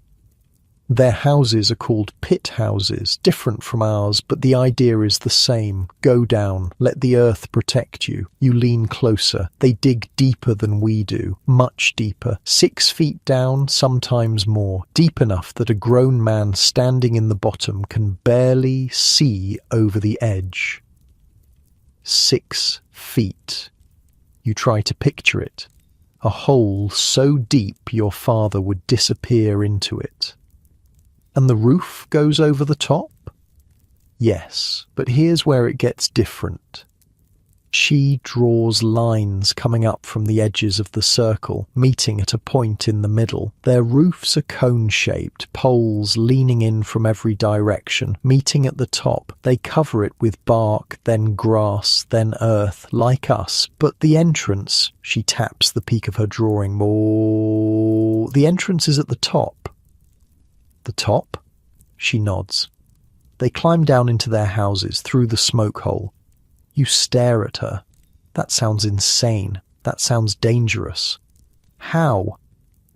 A ladder, a log with notches cut into it, leaning against the inside wall. You climb down the ladder to get in. You climb up to get out. The same hole that lets smoke escape is the door. You try to imagine it, descending into darkness, feet finding notches, hands gripping rough wood, the smell of smoke rising past you as you go down, the warmth hitting your face from below. But the smoke...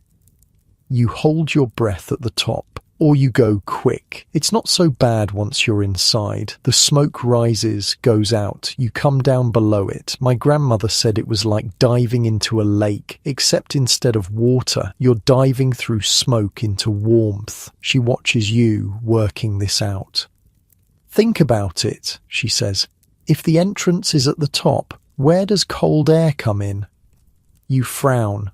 Cold air is heavy. It sinks. It pools at the bottom of things. If the door is at the top. It doesn't, you say slowly. Cold air can't climb up. Exactly. In our lodge, we need the long tunnel to control the cold air. It comes in low, feeds the fire, rises as heat. But in their houses, cold air barely gets in at all. The entrance is above the warm air. The warm air stays trapped inside like water in a bowl turned upside down. That's clever. Different, but clever. My grandmother said those pit houses were dark. Darker than ours. The only light came from the fire and from the smoke hole above. When you looked up from inside, you could see a circle of sky. Just that one circle. Stars at night, blue in the day, like looking at the world through a tunnel. Did she like it? Grandmother tilts her head, considering. She said it made her feel safe, hidden, like nothing could find her down there, but also trapped sometimes. When you can only get out by climbing, you think about climbing. What if there's a fire? What if someone hostile is waiting above? What if the ladder breaks? She shrugs. Every choice has costs. Our long tunnels can fill with snow or flood with water. Their top entrances can be blocked or guarded by enemies. No perfect answer, just different answers. Then why don't we build like that? Grandmother shrugs. Different land, different trees, different traditions. Our lodges hold more people, 20, 30, sometimes more. Their pit houses are smaller, one family, maybe two. They don't need as much space because they don't farm like we do. They fish, they hunt, they move more. She draws another shape beside the first. Later, they learned to add side entrances too. Tunnels, like ours, dug through the wall near the bottom. Some houses had both. A ladder through the smoke hole for quick trips in and out. A tunnel for bringing in big loads, for letting dogs in and out, for times when smoke was thick. Did they figure that out from us?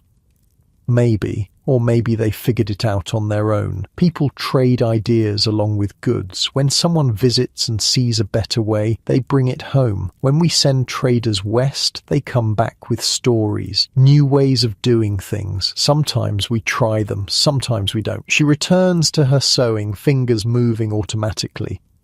The point is, everyone who lives where winter bites found the same answer. Go into the earth, let her warmth protect you. The details are different, the shapes are different, but the truth is the same. You sit with that for a while, somewhere far away, in valleys you've never seen, beside rivers you'll never fish. Other children are sitting with their grandmothers, warm and safe, learning their own ways of staying alive. The same problem, different solutions, all of them working.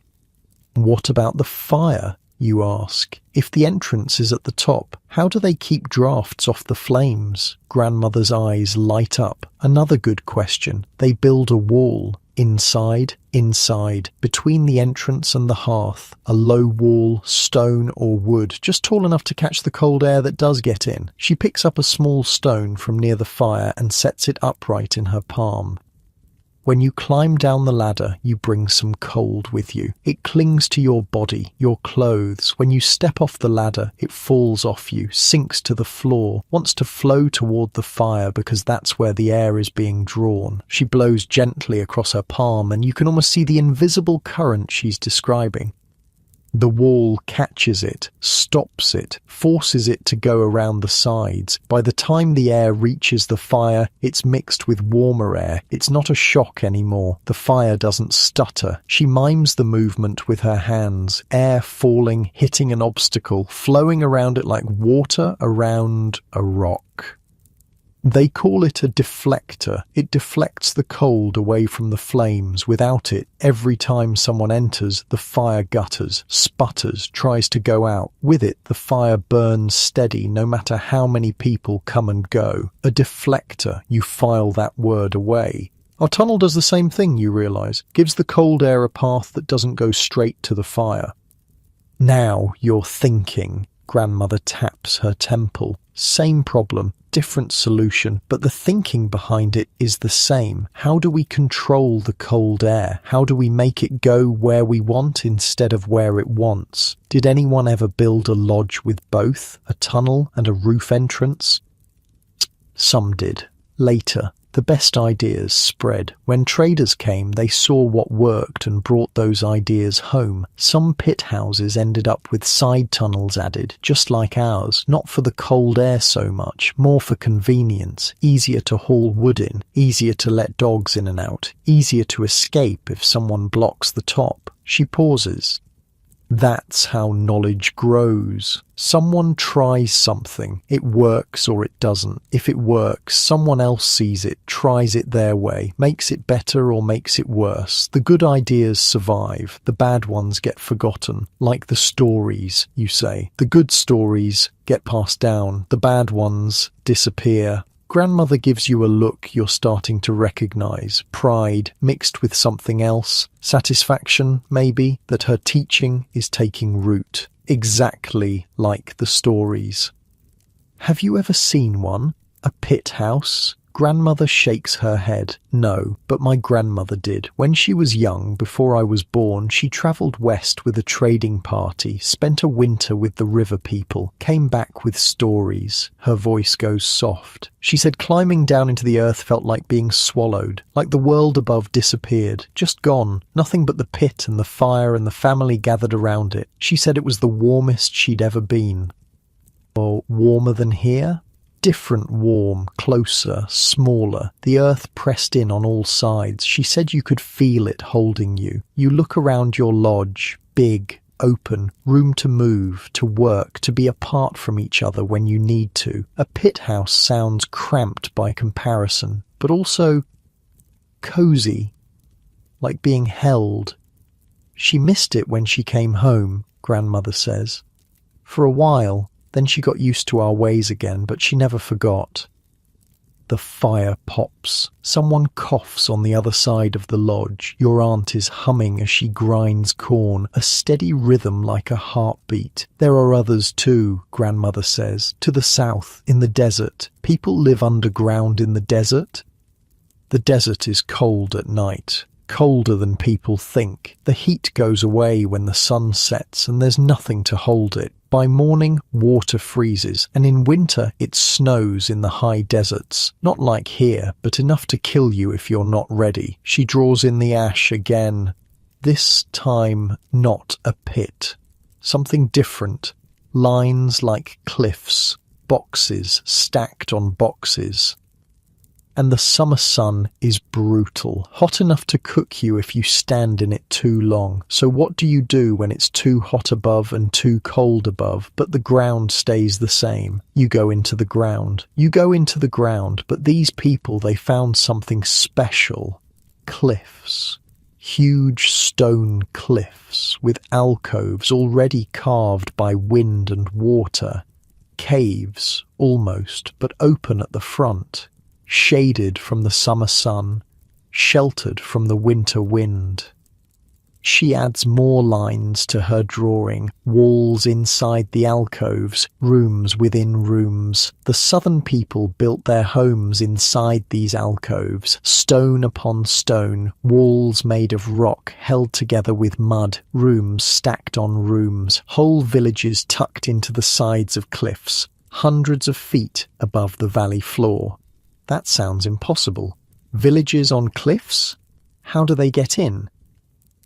Ladders, ropes, handholds and toeholds cut into the rock face. You have to climb to reach them. Long climbs sometimes, dangerous climbs. If you fall, she doesn't finish. She doesn't need to. Why would anyone live like that? Because it works, because the cliff face keeps them warm in winter and cool in summer, because the rock is their wall, their roof, their fortress. The alcove does most of the work. They just had to add the rooms inside. She looks up at you.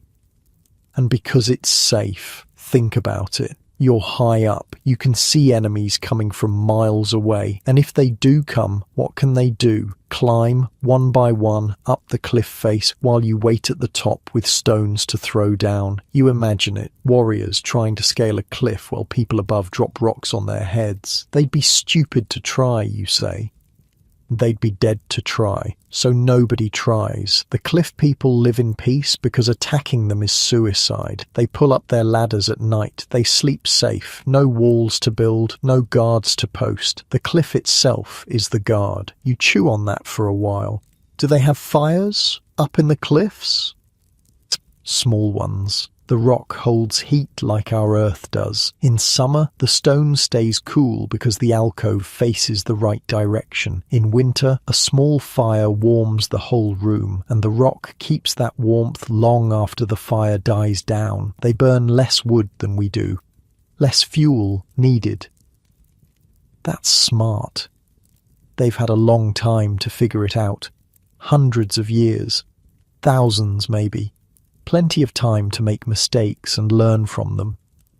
She picks up a piece of dried meat, tears it in half, hands you a piece. Everywhere you go, people find a way. They look at what the land gives them and they use it. We have prairie and sod and cottonwood trees. The river people have their valleys and their deep pits.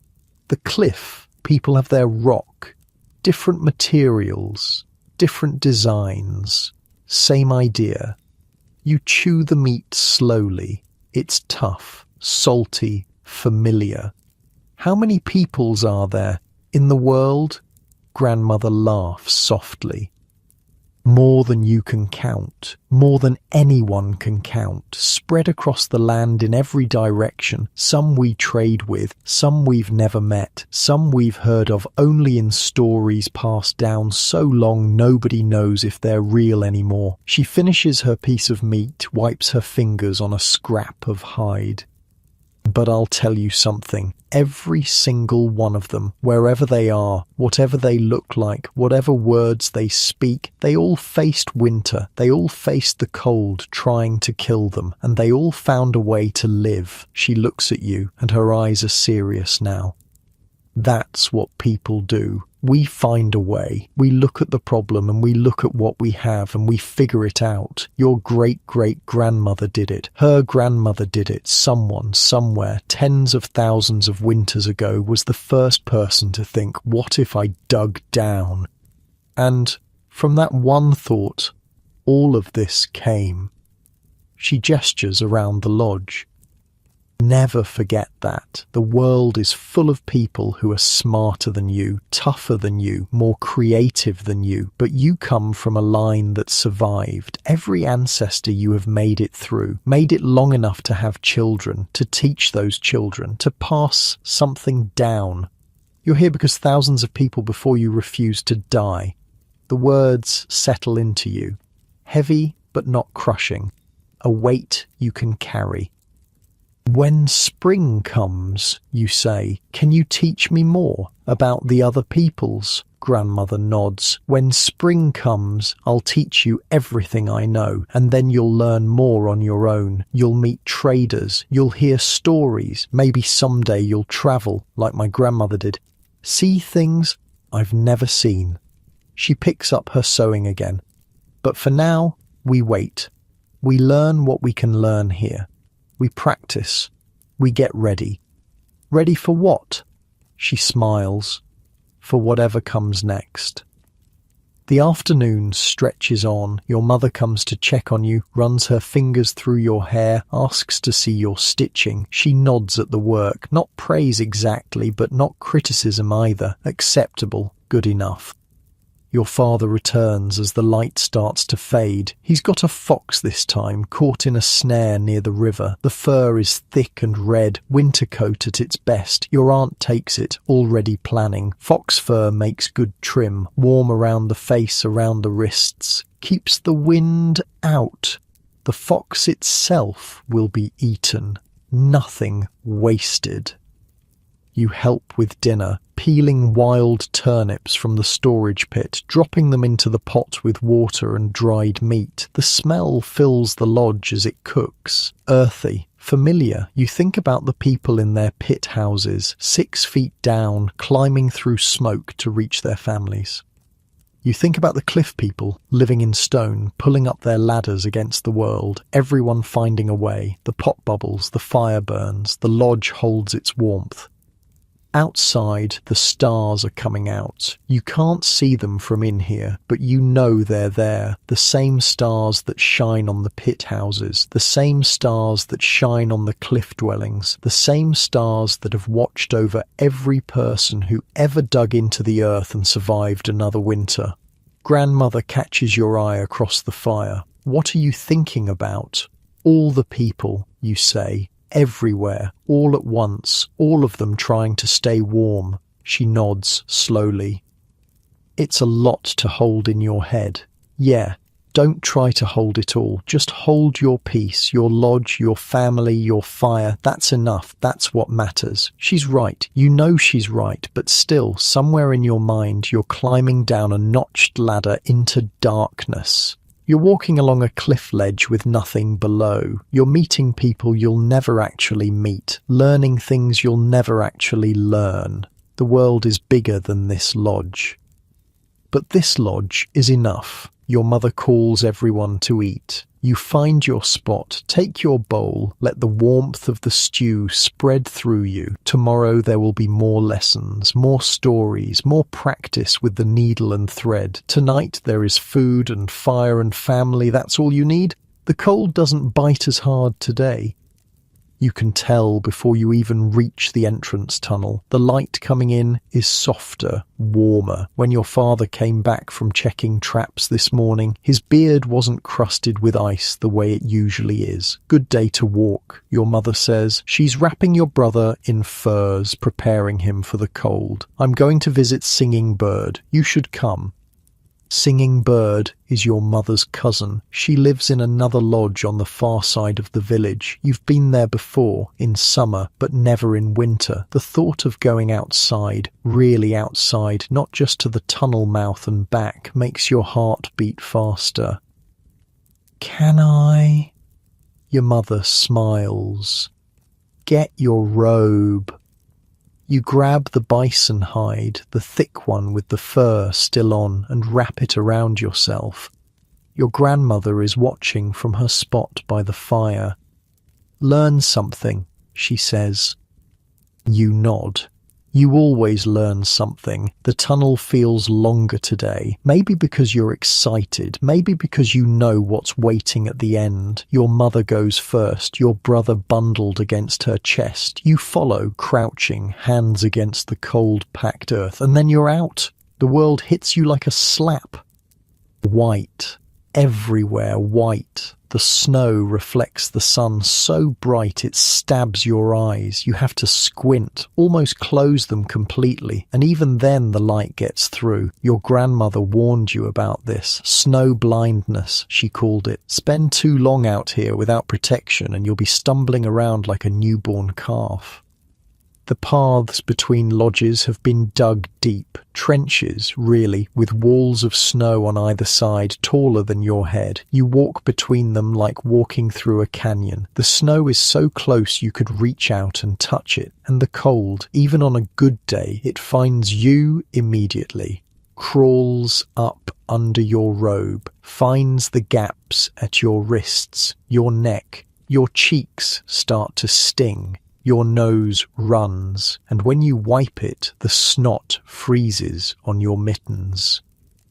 This is what the lodge protects you from. This is why your grandmother's grandmother figured out how to dig into the earth, because this cold doesn't play. It doesn't negotiate. It just takes and takes and takes until there's nothing left. Your mother walks fast. You hurry to keep up.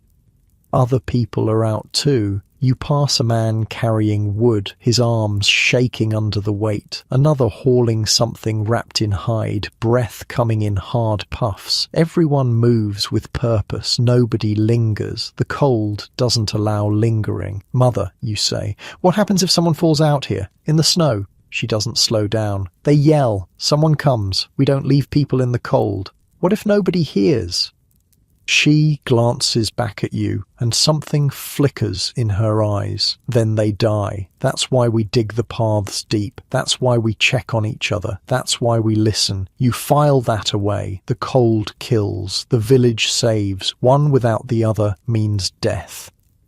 At the centre of the village, the paths open up into the plaza, a cleared space, maybe 100 feet across, surrounded by lodges on all sides. In summer, it would be packed earth, good for games and gatherings. Now it's snow, carved through with paths like the strands of a spider's web. And at the centre, something rises from the white. A post.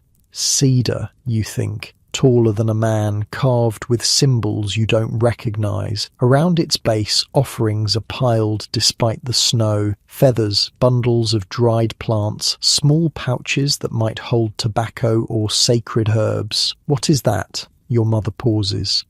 The cedar post.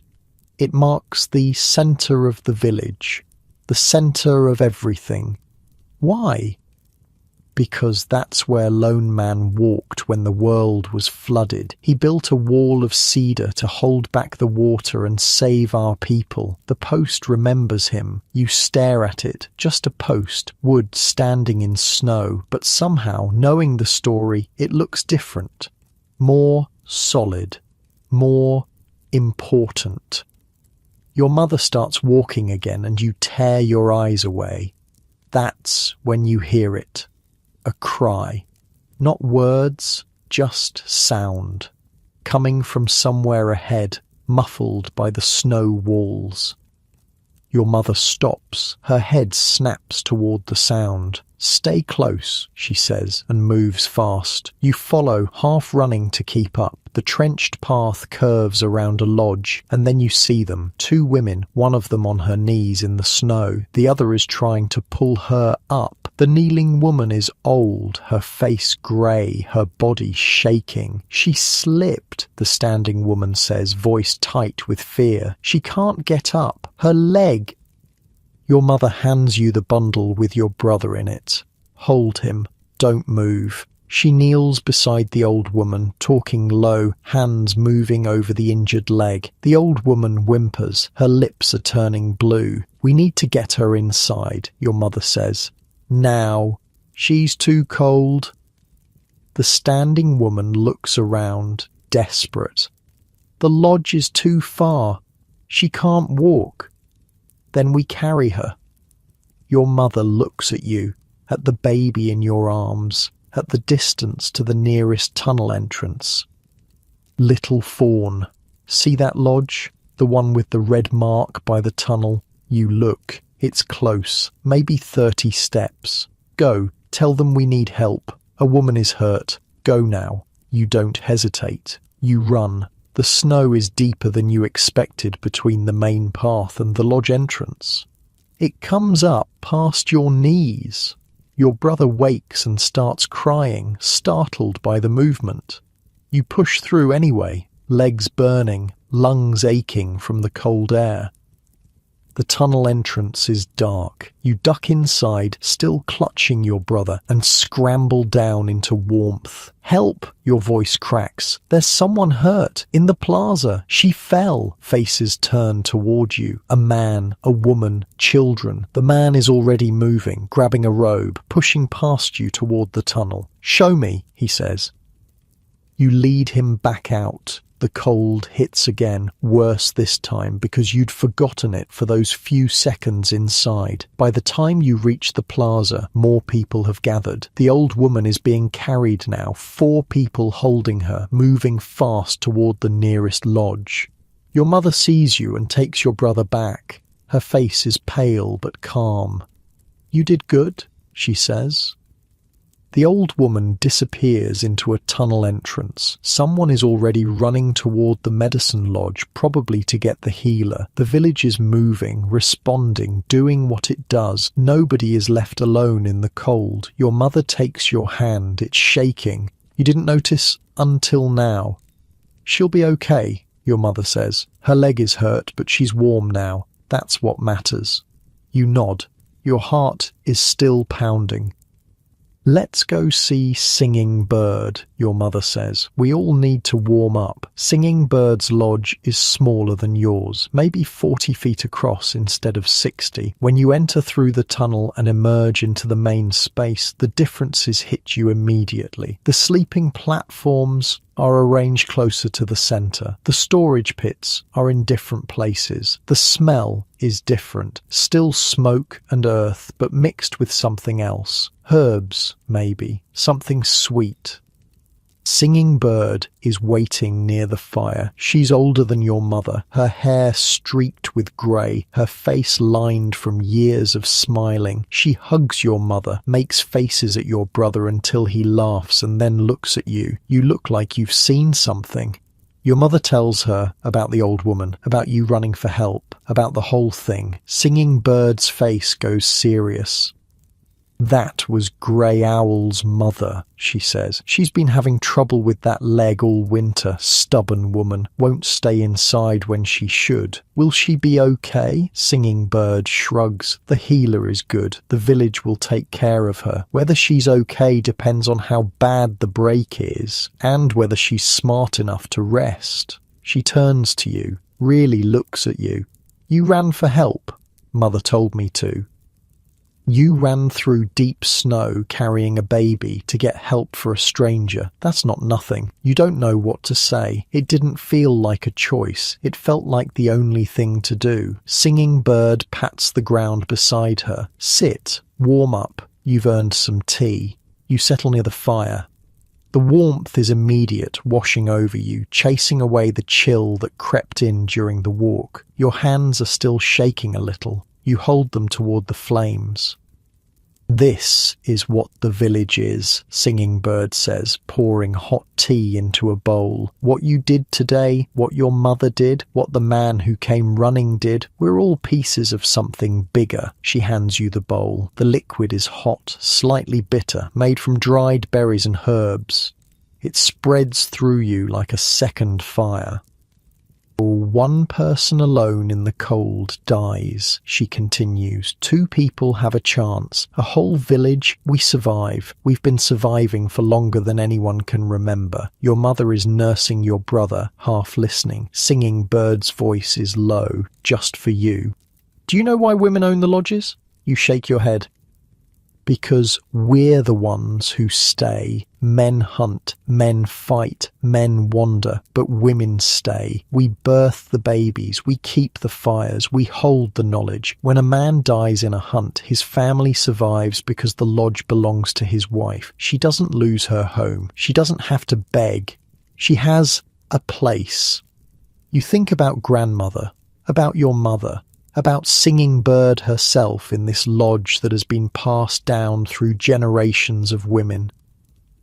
Men are important, Singing Bird says. Don't let anyone tell you different. But the lodge is the heart, and the heart belongs to us. She gestures toward a corner of the room, a small platform raised off the floor covered with objects. Feathers, stones, a skull of some small animal. Things that look ordinary but feel important. The family altar. Every lodge has one, or should. It holds our medicine, our connection to the spirits who protect us. I tend it every day. When I die, my daughter will tend it, and her daughter after her. You look back at your own lodge in your memory. Is there an altar there? You've never noticed one. Grandmother keeps ours, your mother says quietly, behind her sleeping place. She'll show you when you're ready. Of course, grandmother keeps everything important.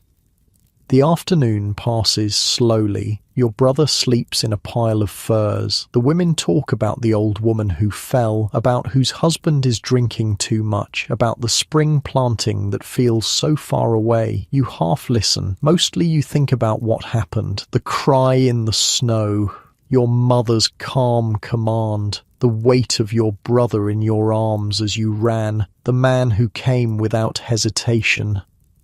The village is alive, not just the people in it, but the thing they make together, the web of care and duty and love that keeps everyone breathing. You couldn't survive alone. Your family couldn't survive alone. It takes all of you working together to make it through. You knew that before, sort of, but you feel it now in a way you didn't before. When it's time to go, the sun is already sinking. The temperature is dropping fast. Your mother wraps your brother tight and nods toward the tunnel. Time to run again, she says. Before we freeze. You stand. Singing Bird catches your arm. Wait! She reaches into a pouch at her belt and pulls out something small, a stone, smooth and black, warm from being near her body. This was my grandmother's, she says. Her mother gave it to her the winter she helped save a stranger who fell in the snow. My grandmother gave it to me when I did the same thing years ago. Now I'm giving it to you. You look at the stone. It's just a stone, but it's not just a stone. It's not magic, Singing Bird says. It doesn't do anything, but it reminds you that you're part of the chain, that people before you did what you did today, that people after you will do it too. She presses it into your palm. Keep it warm. Pass it on someday. When you see someone earn it, your fingers close around the stone. It's warm against your skin. Warm from Singing Bird's body, from her grandmother's body, from all the bodies that have held it before. Thank you, you say. It doesn't feel like enough. Nothing feels like enough. Singing Bird smiles. Thank your mother.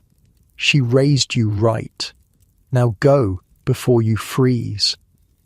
The walk home is fast and cold. The sun is down, the temperature plunging. You keep up with your mother, the stone clutched in your hand inside your robe. The tunnel to your lodge has never looked so welcoming. You dive into it, grateful, and emerge into warmth. Grandmother is in her usual spot. Her eyes find you immediately. You helped someone today, she says. Not a question. How do you know? News travels. You ran for help when the old woman fell.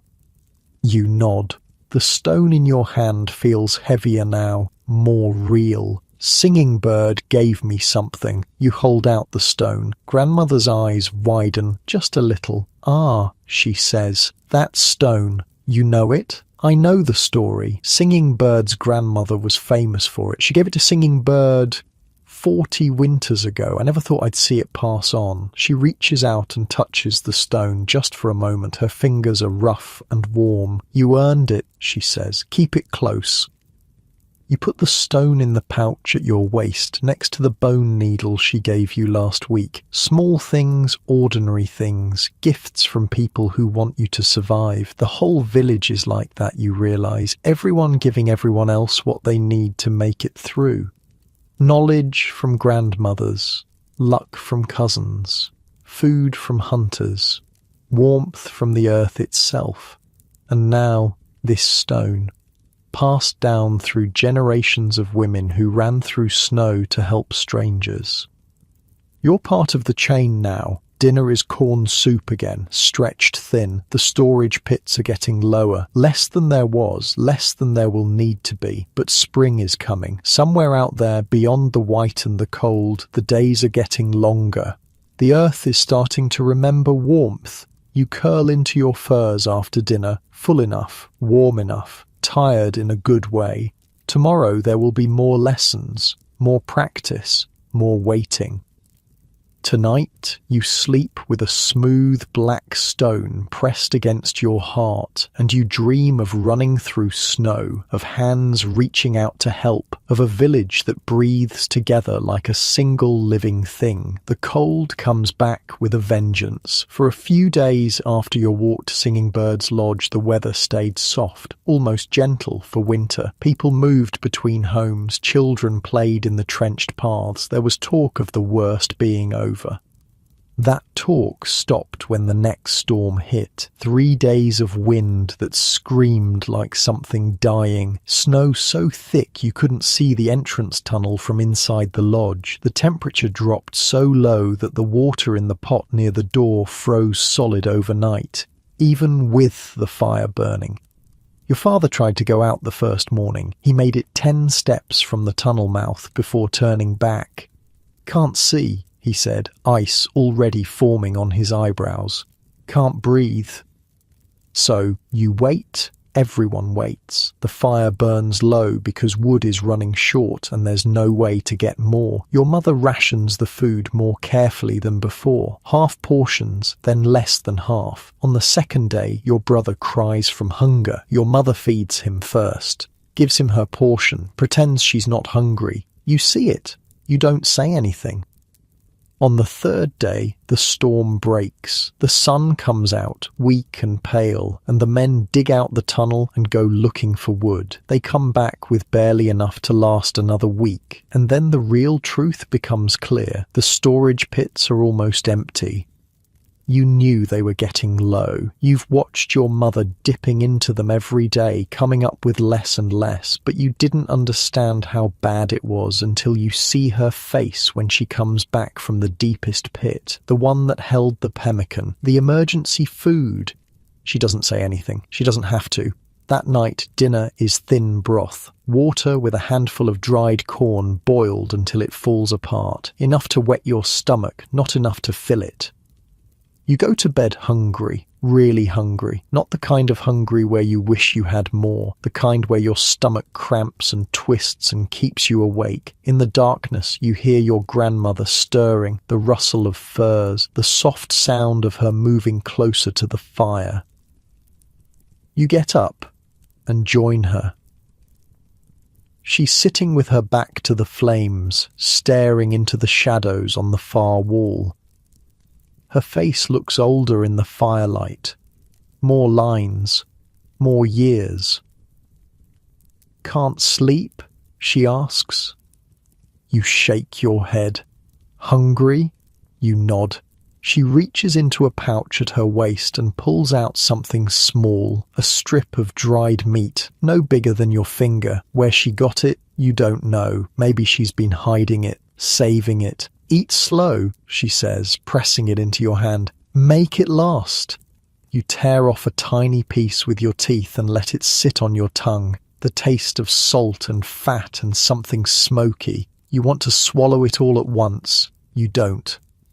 "Grandmother," you say when the meat is half gone. "Are we going to die?" She doesn't answer right away. Most adults would rush to reassure you, tell you everything is fine. She doesn't. "Maybe," she says. "Probably not, but maybe. It should scare you." Somehow it doesn't. Somehow the honesty is better than lies.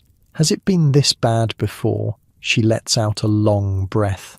"Once. When I was a little older than you, 12 summers maybe. That winter was worse." You finish the meat and lick your fingers, trying to catch every trace of fat. "What happened?" Grandmother shifts, settling into storytelling position. But this isn't going to be a coyote tale. You can tell from her voice. This is something else. "The buffalo didn't come that year. Nobody knows why. Sometimes they don't. They have their own reasons, their own paths. We sent scouts to find them, and the scouts came back with nothing. Empty plains for days in every direction." She pauses. "By the time we knew they weren't coming, it was too late. We'd eaten through our summer stores expecting the fall hunt to fill them back up, and then the hunt brought nothing. A few deer, some rabbits. Not nearly enough. The fire crackles. Somewhere across the lodge, someone coughs in their sleep. The first moon wasn't so bad. We tightened our belts, ate less, thought it would be enough. The second moon, people started getting sick, not from disease, from hunger. The kind of sick where your body starts eating itself because there's nothing else. You try to imagine it. You can't. By the third moon, people were eating bark, boiling leather to make broth, digging through the snow for roots that had been frozen since autumn. She shakes her head. Things you wouldn't believe you could eat, we ate. Things that would make you sick if you had any other choice. Did everyone survive? The question hangs there. You already know the answer. No. Her voice is quiet now, almost a whisper. My sister, my older sister, she was 16, she gave her food to the younger ones, to me, said she wasn't hungry, said she'd eaten already. She lied. Your throat tightens. By the time we realized how sick she was, it was too late. She died on the coldest night of the year. We couldn't even bury her properly. The ground was frozen solid. We wrapped her in hides and kept her in the snow until spring, when the earth was soft enough to dig. You don't know what to say. There's nothing to say. I was angry for a long time after that. Angry at the buffalo for not coming. Angry at my parents for not stopping her. Angry at myself for taking the food she gave me. Grandmother looks at you and her eyes are wet but not spilling over. It took years to understand that she made a choice. She chose us. She chose life even if it wasn't her own. The fire pops. You jump. That's why I hide food, Grandmother says. That's why I always know exactly how much is left and how long it will last, because I never want to be surprised again. I never want to watch someone I love starve because I wasn't paying attention. The piece of meat she gave you feels different now, heavier. You understand the gift it was. Are we going to make it this time? She nods slowly. I think so. We're low, but not empty. The men will find game when the weather clears. Other lodges will share if we need them to, and we'll share with them. That's how it works. And if the buffalo don't come next year either, then we'll figure it out. We always do. That's what people do. She puts her arm around you, and you lean into her warmth. The hunger is still there, gnawing at your belly, but something else is there too, something that feels like strength.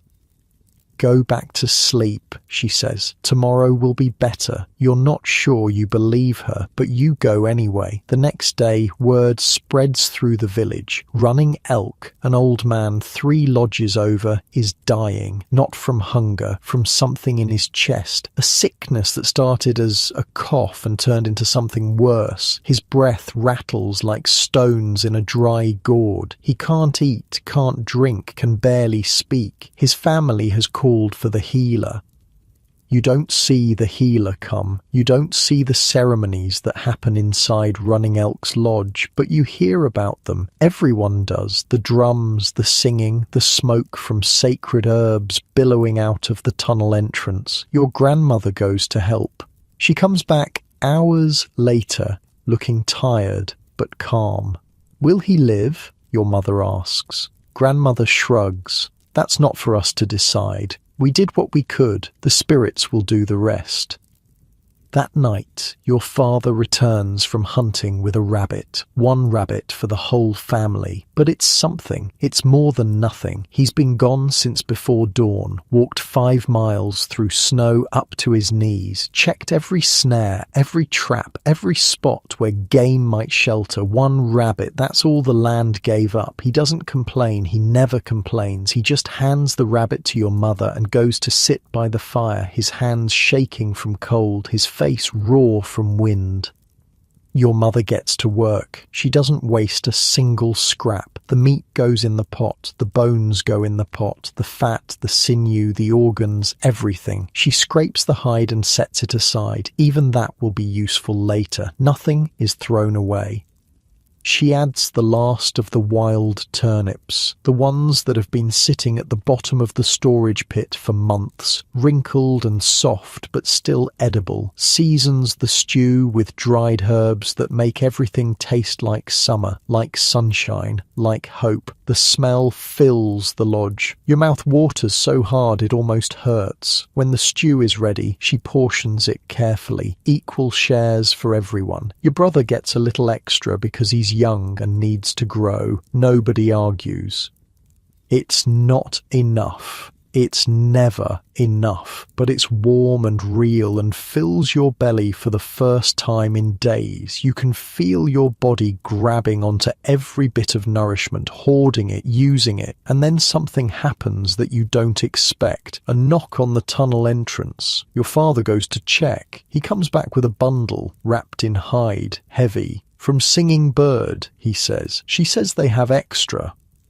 Inside the bundle, dried corn, half a bladder of sunflower seed oil, a handful of pemmican cakes, extra. They don't have extra. Nobody has extra right now. Every lodge in the village is counting their stores, measuring out portions, hoping they'll last. But Singing Bird sent food anyway, took from her own family's mouths to fill yours. Your mother starts crying, quiet tears that she wipes away quickly. Your father pretends not to notice. We'll repay them, your mother says, her voice thick. When spring comes, when the hunt is good, triple what they gave, more. Of course, your father says. That's how it works.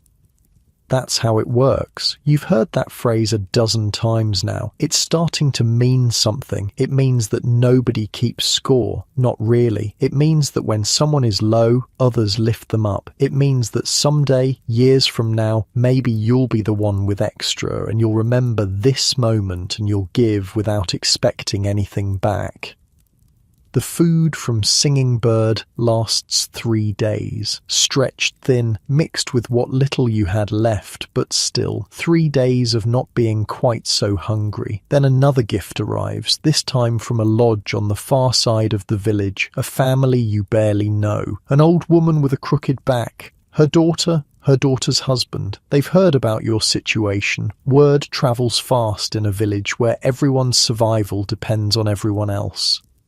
A handful of dried squash and a small pot of rendered fat. Not much, but enough. enough to keep going. Your grandmother goes out the next day and returns with nothing, but you see her leaving, and you see what she's carrying, the last of her hidden stores, going to someone who needs it more. That's how it works. Running elk dies on a night when the wind is still and the stars are bright. You hear the wailing before dawn, the sound of grief, raw and ragged, cutting through the cold air. His wife, his daughters, his grandchildren. The sound rises and falls like waves, like wind, like something too big to hold inside a body. The whole village mourns. Not because everyone loved him, though many did, because death in winter reminds everyone how thin the line is, how easily any of you could be next. People leave offerings at the cedar post. Tobacco, feathers, small pouches of precious food that could have fed the living but are given instead to honour the dead. Prayers are said in voices rough with cold and grief. Songs are sung, old songs, songs that have been sung for so many generations that nobody remembers who first sang them. His body is prepared by the women of his lodge, washed, dressed in his best clothes, wrapped in hides and blankets, then carried to a scaffold outside the village, poles lashed together, platform built high enough that the animals can't reach it. He'll stay there until spring, frozen and waiting, until the ground thaws enough for burial. You didn't know him well. He was an old man who sometimes smiled at you when you passed his lodge. Once last summer he gave you a piece of honeycomb from a wild hive he'd found. You remember the sweetness, the surprise, his crooked grin. Now he's gone, and his death feels close, closer than you expected. People die. You knew that, but knowing it and feeling it are different things. That night you sit with your grandmother again. The fire is low but steady. Everyone else is asleep.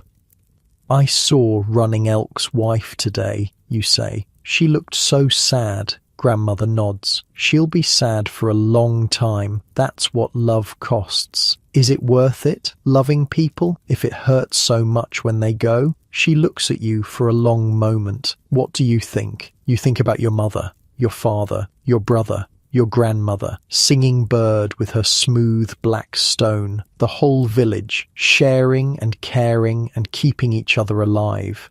Yes, you say, it's worth it.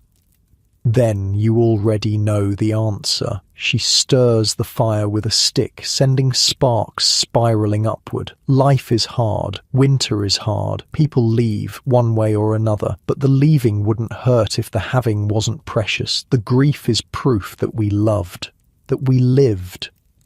You let that settle into you. When my sister died, grandmother says, I thought I would never stop hurting. The pain was so big I couldn't imagine it getting smaller, but it did, slowly. It never went away completely. It's still there, all these years later, but it became something I could carry instead of something that crushed me. How? Time and living and finding new people to love, even knowing I might lose them too. She looks at you, and her face softens. You, your mother, your brother, every new person I love is a risk, but I take it anyway, because the alternative is being alone, and being alone in winter is the fastest way to die. You think about the lodges, the tunnels, the 4 posts holding up the roof like the pillars holding up the sky. Nobody survives alone. That's not just a fact about food or warmth. It's a fact about something deeper, something in the heart. I'm scared, you admit, about the food, about the cold, about everything.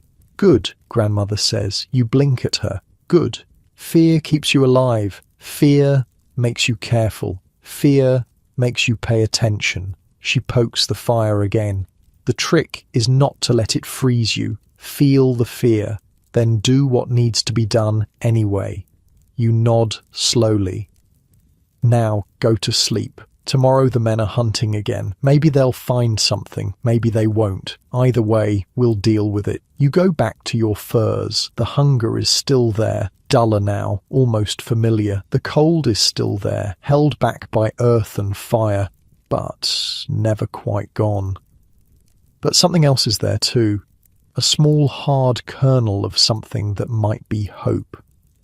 Outside, the stars wheel overhead, the same stars that have watched over 100,000 winters, the same stars that will watch over 100,000 more. Under them, wrapped in earth and furs and the love of people who would give their last food to keep you alive, you sleep.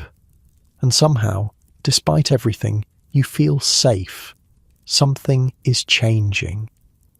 You notice it first in the light. The sun stays up longer now, not by much, maybe the length of time it takes to eat a meal, but longer. When you wake, there's already a faint glow coming through the smoke hole. When you go to sleep, the sky outside hasn't been dark for as long. The cold is still brutal, the snow is still deep, winter hasn't let go, but something is shifting. You can feel it in your bones. The days are growing, Grandmother says one morning, confirming what you already sensed. The sun is climbing higher, staying longer. She's working on something near the fire, a new basket woven from willow branches she's been soaking to make them flexible. Her hands move without looking, the pattern so familiar she could do it blind. How much longer until spring? A moon, maybe a little more, depends on how stubborn winter wants to be this year. A moon, 30 more days, give or take. You can survive 30 more days. You've already survived so many. The food situation has stabilized. Not good, but not desperate either. Your father and the other hunters have been finding more game as the weather settles. Rabbits, mostly. A deer last week, shared across 3 lodges. The gifts from Singing Bird and the others have slowed because everyone needs what they have, but they've also slowed because you don't need them as badly. You'll make it, you know that now. Barring disaster, barring sickness, barring another brutal storm, you'll make it. But you're different than you were when winter started. You can see it in your mother's eyes when she looks at you. Something has changed in your face. Not older, exactly. More solid, like winter carved away the softness and left something harder underneath. Your hands are different too. Rougher, stronger. The needle doesn't slip like it used to. The stitches come even and tight. Grandmother hasn't corrected your work in weeks. Grandmother, you say, when spring comes, will you teach me to build? She looks up from her basket. Build what? A lodge. You said I could help with my cousin's lodge, but I want to understand it, really understand, not just carry dirt and weave willow. I want to know why everything works. I want to know what you know. She sets down the basket, studies you with those eyes that see everything. That's a big thing to ask. I know. It takes years, a lifetime, really. You never stop learning. I know. She's quiet for a long moment. The fire crackles. Your brother babbles at something only he can see. Your mother and aunt are on the other side of the lodge, sorting through what's left in the storage pits, voices low. Come here, Grandmother says finally. Sit with me. You move closer. She picks up a stick and clears a space in the ash near the fire.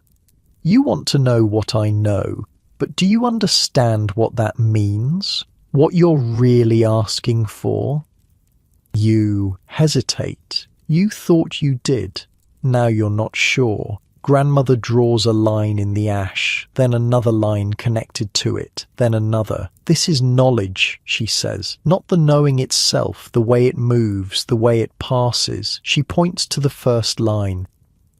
Someone, a long time ago, figured out that digging into the earth made you warmer. Maybe she was hiding from something. Maybe she fell into a hole and noticed it was warm down there. Maybe she was watching an animal burrow and thought, why not me? She points to the second line.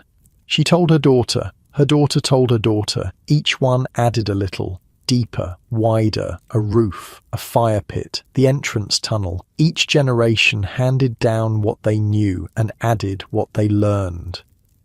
More lines, spreading outward like branches on a tree. By the time it reached me, thousands of people had touched this knowledge, shaped it, improved it, lost pieces of it sometimes, found them again other times. I didn't invent anything. I'm just holding what was given to me. She looks at you and her face is serious. When you ask me to teach you, you're asking to become part of this, a link in a chain that stretches back further than anyone can see. You're asking to carry something that doesn't belong to you, that belongs to everyone who came before and everyone who comes after. The weight of that settles over you, heavy, but not crushing. I want to, you say. I want to be part of it. Grandmother nods slowly. I know you do. I've been watching you all winter, the way you listen, the way you ask questions, the way you helped that woman in the snow. She reaches out and takes your hands in hers. Her fingers are rough, scarred, strong. These hands will build lodges someday. They'll teach other hands. They'll pass on everything I give you and everything you figure out on your own. She squeezes gently. But you have to understand something first. What? You will fail. You blink. That's not what you expected. You will forget things. You will teach things wrong. You will make mistakes that cost people. That's not a maybe. That's a certainty. Her grip tightens. The question isn't whether you'll fail. The question is what you do after, whether you keep going, whether you fix what you can and forgive yourself for what you can't, whether you stay part of the chain even when you feel like you've broken it. You swallow hard. Did you ever fail? She laughs. It's not a happy sound. Oh, child, so many times. She lets go of your hands and stares into the fire. The winter I was 20, I was helping my mother build a lodge for a young couple just married. I was supposed to check the posts before we started the roof. Make sure they were solid, seated right. She pauses. I didn't check one of them. I was tired. I was thinking about a boy I liked. I just didn't check. The fire crackles.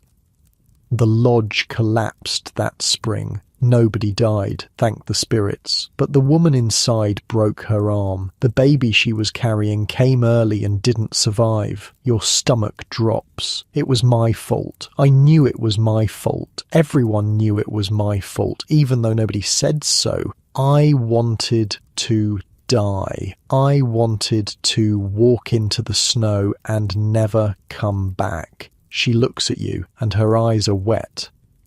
My mother found me at the edge of the village that night, sitting in the cold, crying. She didn't yell at me, didn't tell me I was stupid. She just sat down beside me and said, "Now you know." Know what? That this matters, that every post, every beam, every stitch of willow could be the difference between life and death, that when you carry knowledge, you carry responsibility, and that carrying responsibility means sometimes you'll drop it. She wipes her eyes with the back of her hand. She made me help rebuild the lodge, made me check every post myself 3 times each, made me look that woman in the eye and apologize, and then she made me keep building, keep teaching, keep being part of the chain, even though I'd proven I could fail. You don't know what to say. Grandmother has never talked like this before, never shown you the cracks in her strength. That baby would be older than your mother now, Grandmother says quietly. If it had lived, I think about that sometimes, what they would have become, what they would have built, what knowledge they would have carried. She takes a deep breath, but I also think about the lodges I've built since then. Dozens of them, and the people who lived in those lodges, who raised children in those lodges, who survived winters because I didn't walk into the snow that night. She looks at you again. That's what it means to carry knowledge, the weight of what you might lose and the weight of what you might save, both at once, forever. The lodge is quiet. Even your brother has stopped babbling. I still want to learn, you say. Your voice comes out smaller than you expected. Grandmother smiles. It's a real smile, warm and sad and proud all at once. I know, that's why I told you, because you need to understand what you're taking on, not just the how of it, the weight of it.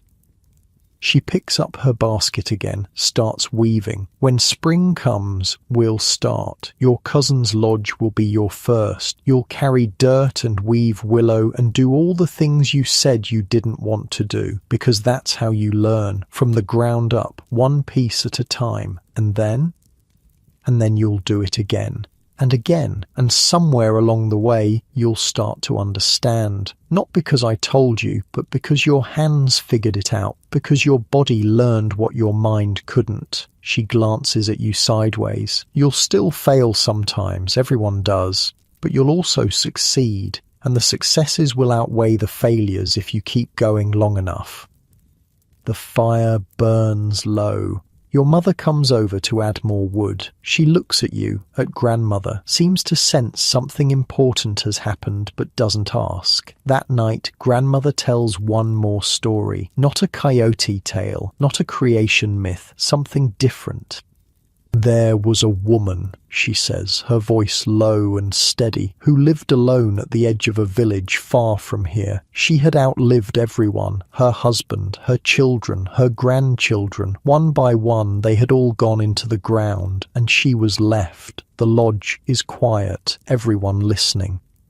When winter came, the other families offered to take her in, but she refused. She said she wanted to stay in her own lodge, the lodge her grandmother had built, the lodge where she had raised her children and buried her dead. She said if she was going to die, she wanted to die there.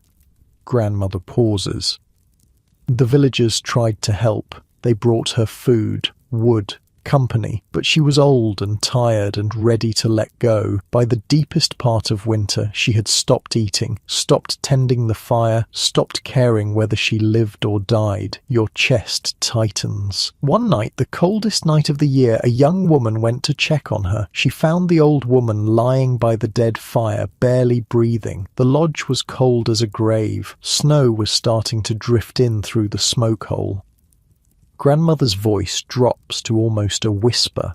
The young woman didn't know what to do. She was alone. It was too far to get help. The old woman was too heavy to carry, so she did the only thing she could think of. She pauses. She rebuilt the fire. She wrapped the old woman in every blanket and fur she could find, and then she lay down beside her, adding her own body heat to the pile, skin against skin, breath against breath, two people becoming one source of warmth. The fire crackles. The young woman stayed all night. She didn't sleep. She just held the old woman and breathed and willed her own heat into that dying body. She talked to her, even though the old woman couldn't answer, told her about her own grandmother, about the lodges she wanted to build someday, about the children she hoped to have. Grandmother looks around the lodge, at all of you gathered together.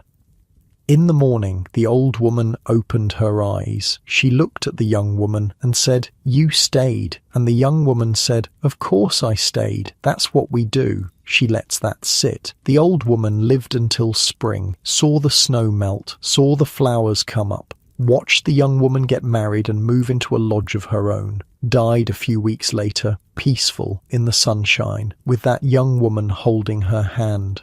Grandmother's voice steadies. Before she died, the old woman told the young woman everything she knew, every story, every prayer, every technique for building and healing and surviving, things that would have been lost forever if she had died that coldest night, things that are still being taught today, passed down through the generations, because one young woman refused to let an old woman die alone. Nobody speaks.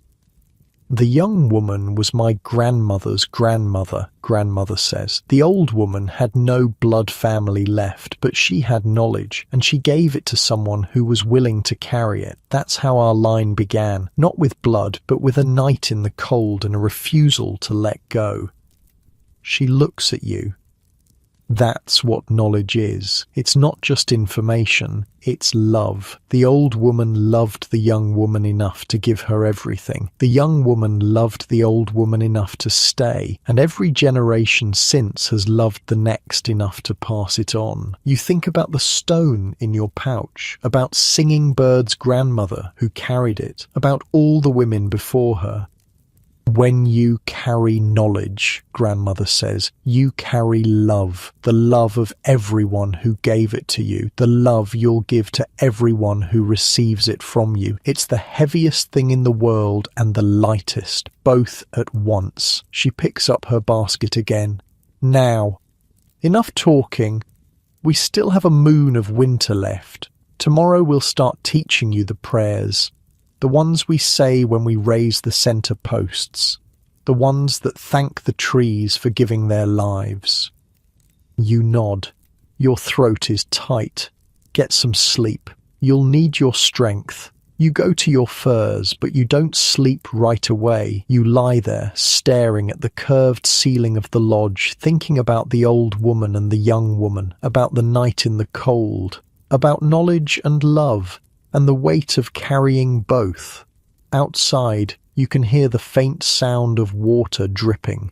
The snow is starting to melt, just a little, just enough to notice. Spring is coming. And when it comes, you'll be ready, not just to survive the thaw, to become what grandmother is, what her mother was, what all those women stretching back into the mist of time were, a keeper of knowledge, a carrier of love, a link in a chain that will stretch forward into a future you'll never see, holding the weight of everyone who came before. You close your eyes. The stone from Singing Bird is warm against your chest. And somewhere in the back of your mind, you can almost hear them, all the grandmothers, all the daughters, all the women who stayed when they could have walked away, whispering, welcoming you into the chain. Spring doesn't arrive all at once. It creeps in slowly, gradually, like someone opening a door inch by inch, letting a little more light through each day. First, the dripping becomes constant, water running down the sides of the lodge, pooling at the base, trickling into channels that carry it away. The snow on the roof is melting, the sun is winning. Then the sounds change. The river, locked under ice for so long, starts to groan and crack. One morning you wake to a noise like thunder, and your father says it's the ice breaking up, moving, the water remembering how to flow. Then the birds come back. You hear them before you see them, calls you haven't heard in months, songs that got silenced when the cold arrived. Now they're returning, filling the air with sound, announcing that the world above is changing. Your grandmother is the first one out that morning. She stands at the mouth of the tunnel for a long time, just looking, breathing, feeling the air on her face. When she comes back inside, her eyes are wet. It's time, she says. The whole lodge stirs. Everyone knows what she means. It's time to go up, time to see what's left of the world after winter tried to take it away. You help your mother bundle your brother into his carrying wrap. You put on your lightest robe, the one you haven't worn since autumn. It feels strange, too thin, but the air doesn't bite the way it used to. The tunnel seems shorter now. Maybe it is shorter. The packed snow that narrowed it has melted back. You can almost walk upright. And then you're out. The light hits you like a wall, so bright, so different from the dim glow of the lodge. You have to close your eyes, let them adjust, open them slowly. The village is transformed. The snow is still there, but it's patchy now, ragged, brown earth showing through in places, wet and dark and alive. The trenched paths between lodges have become streams, meltwater running toward the river. The white world you've been living in has turned to mud and water and the promise of green. And the smell. You'd forgotten what the world smelled like when it wasn't frozen. Now it hits you all at once. Wet earth, rotting leaves, the river, freed from ice, carrying the scent of fish and minerals and movement. The first hint of something growing, roots pushing up from below, answering the call of warmth. The sky seems bigger out here. For months, you've seen it only through the smoke hole, a small circle of grey or blue or star-speckled black. Now it stretches from horizon to horizon, pale blue with thin clouds, the sun climbing higher than you've seen it in half a year. The cedar post in the plaza stands bare, the offerings around its base soggy and wilted but still present. Someone has already been there this morning. Fresh tobacco sits on top of the pile, someone giving thanks for making it through, someone remembering those who didn't. You breathe deep. Your lungs feel different. The air is softer somehow. It doesn't fight you the way winter air fought you, doesn't try to steal the warmth from your chest with every breath. This air wants to be breathed. It welcomes you. Your grandmother comes to stand beside you. Every year, she says quietly, I forget how it feels. And every year, it surprises me. You nod. You don't have words for it either. People are emerging from lodges all across the village, squinting in the light, stretching muscles that haven't moved freely in months. Children run past, shrieking, splashing through puddles, throwing handfuls of slush at each other. Life, everywhere you look, life. Your father walks toward the river to check on the fishing spots. Your mother takes your brother to visit one of her friends, both of them eager to catch up after the long separation. Your aunt starts sorting through supplies, figuring out what needs to be repaired after the winter. You stay with your grandmother. The two of you walk slowly around the village, not going anywhere in particular, just walking, seeing, feeling the sun on your faces. The lodges look different from outside, more like hills than ever now, with grass starting to poke up through the sod. Soon they'll disappear into the landscape completely, just gentle mounds with smoke rising from their peaks. You could walk right over them without knowing people were living inside. You think about what you know now that you didn't know when winter started, how the 4 posts hold everything up, how the tunnel controls the cold air, how the fire creates the draft that pulls fresh oxygen in and pushes smoke out, how the storage pits keep food safe underground, where the temperature never changes. It all seemed so mysterious before. Now it makes sense. Every piece fits with every other piece. The whole system works together, each part supporting the others. Nothing wasted, nothing extra, and none of it was obvious. Someone had to figure out each part. Someone had to try things that didn't work before finding things that did. Someone had to pay attention to what the earth was already doing and find a way to use it.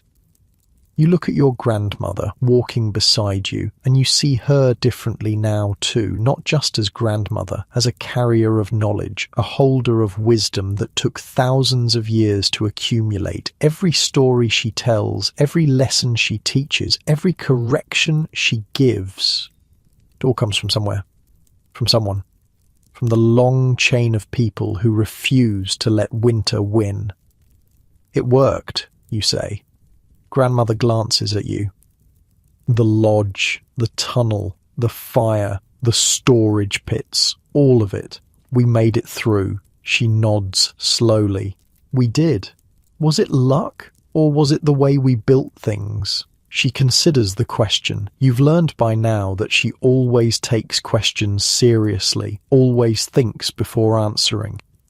Both, she says finally. The lodge gave us a chance, a good chance, but things can still go wrong. Storms that last too long, disease that spreads too fast, accidents. You can do everything right and still lose. She looks out across the village at all the other lodges, all the other families who also made it through.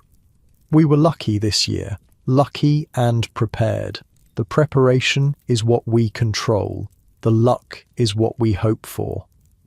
You walk past Running Elk's lodge. His scaffold is still visible on the edge of the village, the wrapped body waiting for burial now that the ground is soft enough to dig. His widow is outside, sitting in the sun, her face peaceful in a way it hasn't been for weeks. "She'll be okay," grandmother says, following your gaze. "The village will take care of her. That's what we do." You keep walking, past the medicine lodge, past Singing Bird's place, past the homes of people you know and people you only know by sight. At the edge of the village, where the lodges give way to open prairie, you stop. The land stretches out forever, brown and grey and patched with the snow, but also tinged with green in places. The grass is coming back. The world is waking up. "You did well this winter," grandmother says. You look at her. She's not one for compliments. This means something. "I learned a lot." You did, and you'll learn more. But the hardest lessons are behind you now. You know what it means to be cold, to be hungry, to be scared and keep going anyway. Those lessons don't come from teaching. They come from living through it. A bird calls overhead. Some kind of hawk, circling, looking for prey that's finally starting to move again. "Next winter will be easier," grandmother continues, "not because winter will be gentler, but because you'll be stronger. You'll know what to expect. You'll remember what you felt and what you did and what worked. And I can teach someone else." Grandmother's face softens. "Yes, someday, when you're ready. You'll teach your daughters the way I taught your mother, the way my mother taught me. The chain will continue." You stand there for a while, the sun warm on your face, the earth soft under your feet. Somewhere deep down you can feel it, the ground that held you all winter, the soil that stayed steady while the air went mad with cold. It's still there, still warm, still waiting. If you dug down right now, you'd find that constant temperature, that quiet heat that doesn't care about seasons. The earth is patient. It doesn't fight winter. It just outlasts it. That's what grandmother taught you, really. Not how to conquer, how to endure, how to work with what the land gives instead of against it, how to be part of something instead of apart from it. The ancestors who first figured this out thousands of years ago, they weren't geniuses in the way people usually mean. They were observers, noticers. They paid attention to what the earth was already doing and found a way to join in. Every lodge in the village is a partnership, half built by hands, half given by the ground. The cottonwood posts came from trees that grew here. The willow branches came from the riverbank. The sod came from the prairie itself. Even the fire is just sunlight, stored in wood, released when needed. Nothing comes from nowhere. Everything is connected. "Grandmother," you say, "thank you." She looks at you with something in her eyes you've never seen before, or maybe you just never noticed.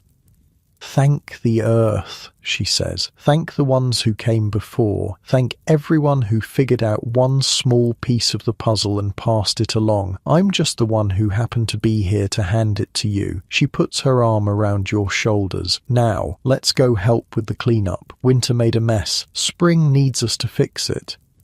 You walk back toward the village together. There's work to do. There's always work to do, repairing the damage the storms caused, clearing away the detritus of months spent inside, preparing the fields for planting, the boats for fishing, the hunting grounds for the summer's bounty.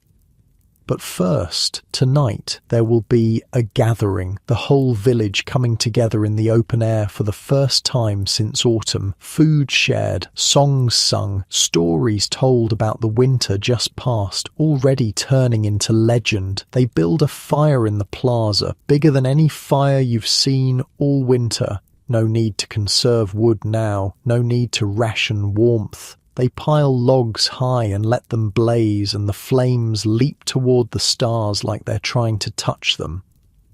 People bring what food they have left. the last of the dried corn, a few strips of pemmican. Someone found early greens growing near the river, and they pass around a bowl of them, the first fresh vegetables anyone has tasted in months. The taste explodes in your mouth, bitter and bright and alive. The drums come out, the songs begin, old songs, winter songs, songs that celebrate survival. You know some of the words, you hum along to the ones you don't.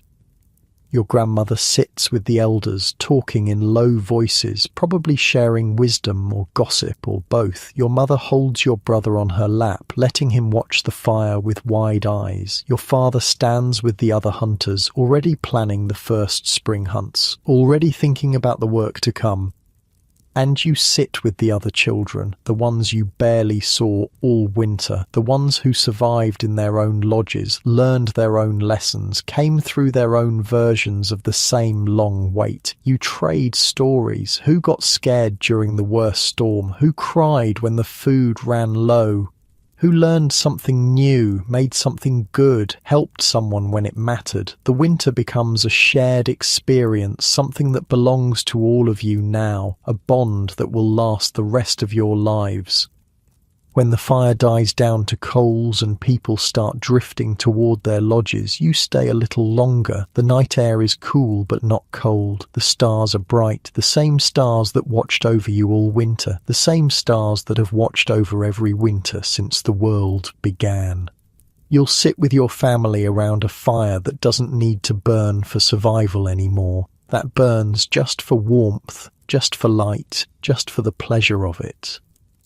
And when you look around at the faces lit by the flames, you'll know something you didn't know when winter started. You belong here, not just in this village, not just with these people, in the long chain of everyone who ever lived, everyone who ever figured out how to survive, everyone who ever passed their knowledge down like a gift wrapped in stories. You are part of the chain now, a link, a keeper of warmth. The lodge will be there when next winter comes. The earth will hold its heat, the fire will burn, the tunnel will channel the cold, the storage pits will hold the food, everything your grandmothers learned, everything they taught, everything they built. It will all be waiting, and you will be ready. The sun is setting over the plains, orange and pink and gold, painting the clouds, turning the last patches of snow into mirrors of colour. Somewhere in the distance, a coyote howls, not a threatening sound, just a coyote doing what coyotes do, announcing itself to the world, saying, "I'm here, I made it through, I'm still alive." You think about all the coyote stories, about greed and foolishness and getting what you deserve, but also about survival, about cleverness, about figuring things out when there's no other choice. The coyote howls again, and somewhere across the hills, another one answers. They're talking to each other, reconnecting after the isolation of winter, reminding each other that they're not alone, just like the village, just like you. You watch the sunset for a long moment. Then you turn and follow your grandmother back toward the village, back toward the people who kept you alive, back toward the home that held you safe while the world outside tried to freeze. The ground has kept you alive again, and now, warm in your own bed, far from those frozen plains, you can let go of the story. Let it settle into you like heat sinking into soil. Let it hold you the way the earth held that little girl all those winters ago. The world outside your window might be cold or warm, dark or light. It doesn't matter. You're safe now. You're home. And if you listen closely, you can almost hear it. The crackle of a fire, the murmur of a grandmother's voice, the deep, patient heartbeat of the earth itself, holding its warmth, waiting for you to rest. Close your eyes. The ground will keep you safe. Sleep now.